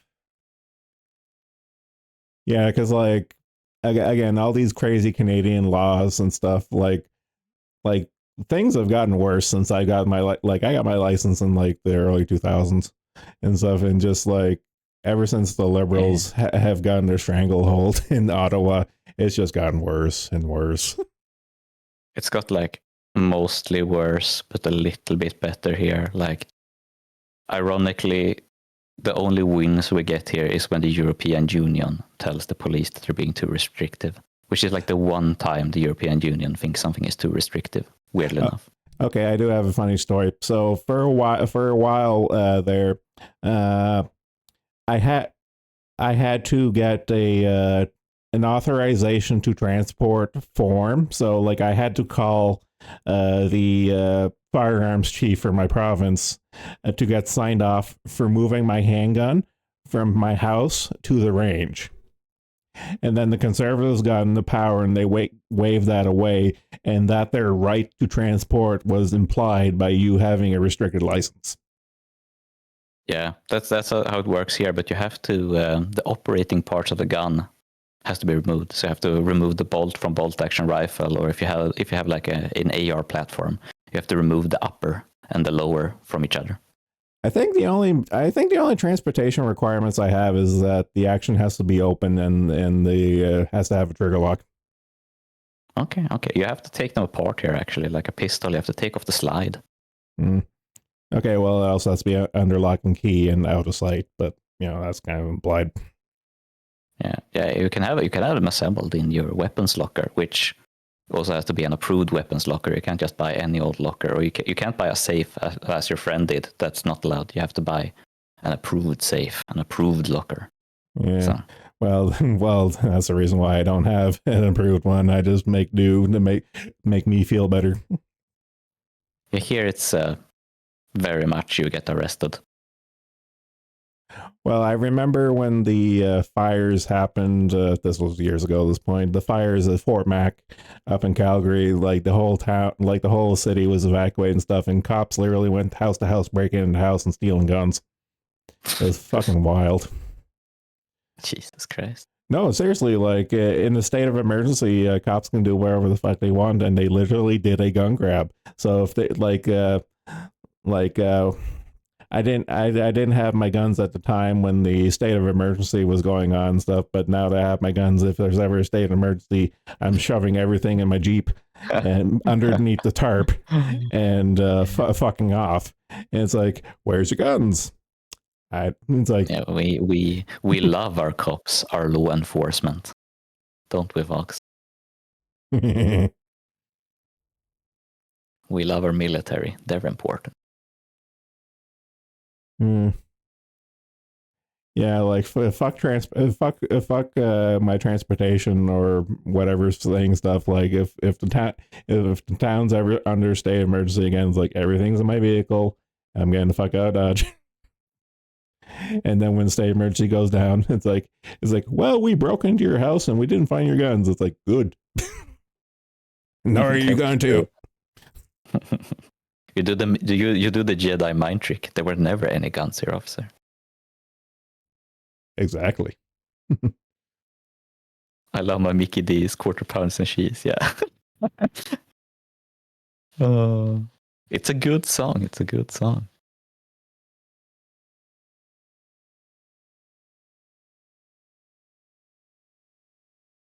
How the fuck did we get on this conversation? I don't know. I think. I mean, Biden did do a whole gun grab thing. Yeah, he did. Right at the end. He got really angry with that there too. Yeah. It didn't feel all that scripted, honestly. No, and I still say during the debate he was picking at his ear, so obviously he had an earpiece. But this time he wasn't, so I was just like, okay, he's totally off script. And it showed. I saw one ear scratch, but it really didn't seem like he had anything in his ear. Yeah. So I don't know. Maybe it's just a nervous tick. But it's like, wow. Like, I mean, if Joe Biden gets confirmed as the presidential candidate for the Democratic Party, I would be surprised if Donald Trump doesn't get his second term. If Biden keeps doing fucking showings in public like this. Because okay, well, we have to go with order of operations right now, because Biden doesn't want to drop out of the race. Everyone wants him to drop out of the race. So if hypothetically Biden makes it to November and no unfortunate accidents happen and stuff, man, there is no way he's winning legitimately. And if Biden does, okay, here's like worst case scenario. Biden wins the November election and stuff. No one's going to buy it. Like 2020 was bad enough. No one's going to buy it. it's gonna be very hard to sell a Biden win. Even say that he wins legitimately, it will be hard to sell that shit. Mm-hmm. So bad. Like, we talk about nepotism and corruption a lot. Nepotism come from Julius Nepos, who bought the title of emperor by the fall of the Western Empire. Correct. But should we change nepotism? Because I think Julius Nepos gets a bad rap nowadays. Like, dude, he wasn't that incompetent. Like, he doesn't deserve to be associated with this shit. Like, this is so fucking...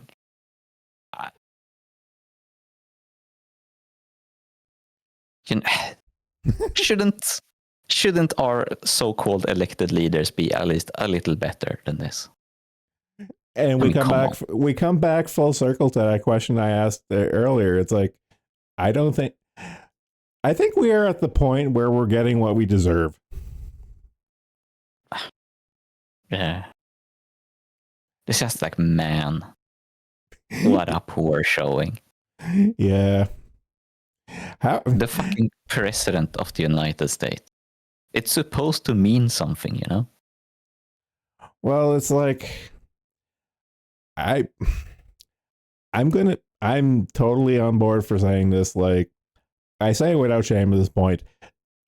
This showing, not to say the last one wasn't, but this showing specifically, especially it was like NATO day, like NATO meeting day, like this showing, it is carte blanche for Russia, China, anyone to do whatever the fuck they want. It really is. It's like, go.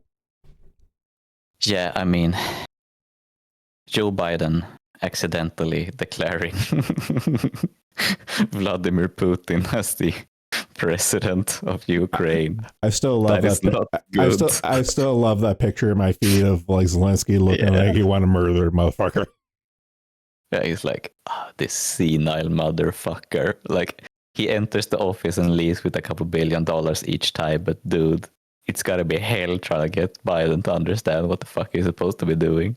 Well, I remember seeing a picture one time of Biden signing one of those papers, and Zelensky was right beside him, just like looking up, and it was a very unflattering picture. It was just like him looking up, was like, man, just sign the paper and let me get out of here. Yeah, hey, dude. Our guy Biden managed to insult both of Zelensky's countries, both Ukraine and Israel. So that's impressive.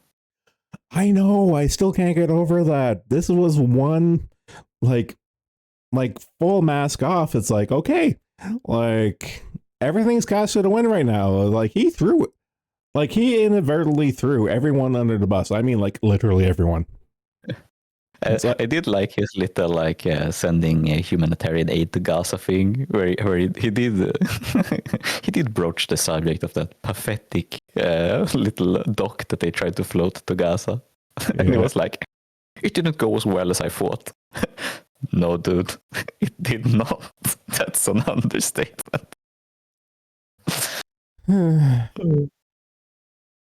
God. I think Trump has won AIPAC at least. Oh, easily. Like, congrats, Donald Trump. The Jews are gonna love you because, damn, they're not gonna love Biden. Oh, the Pink Benoit is live. Okay, have fun. Oh yeah, it's Thursday.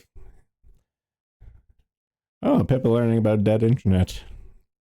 That's actually a topic near and dear to my heart. I might actually have to watch this later. She actually did start already. Yeah. Put a pin on that one. I don't know. Do we have anything else that we want to talk about? Or are we done? Yeah, I think we're done. It's like we could go through everything Biden said, but everything is just. It's just.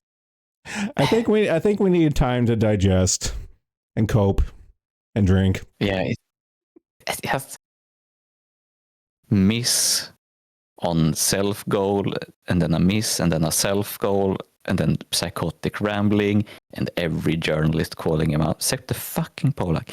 Every journalist except the fucking Polak calling him out on being a senile old fart who should quit. Getting owned while he's about to walk away from the podium. It's like... Yep. They're still gonna vote blue if it's on the ticket. Yeah, a lot of people are. That's very sad. Okay. Well, thank you for joining me in this buck breaking experience. I'm glad we have become battle brothers in this shitstorm we call the 2024 American presidential election cycle. The candy cane and weapons laws stream with an incidental presidential press conference in the middle of it. Yeah, it's a fashionably late presidential press talk. Real big boy hours. Yeah. Yeah, well, let's see how Big Boy deals with the no 2 scoops of ice cream in the upcoming days. Okay, I'm done. Thanks for coming. Take it easy. Later, guys.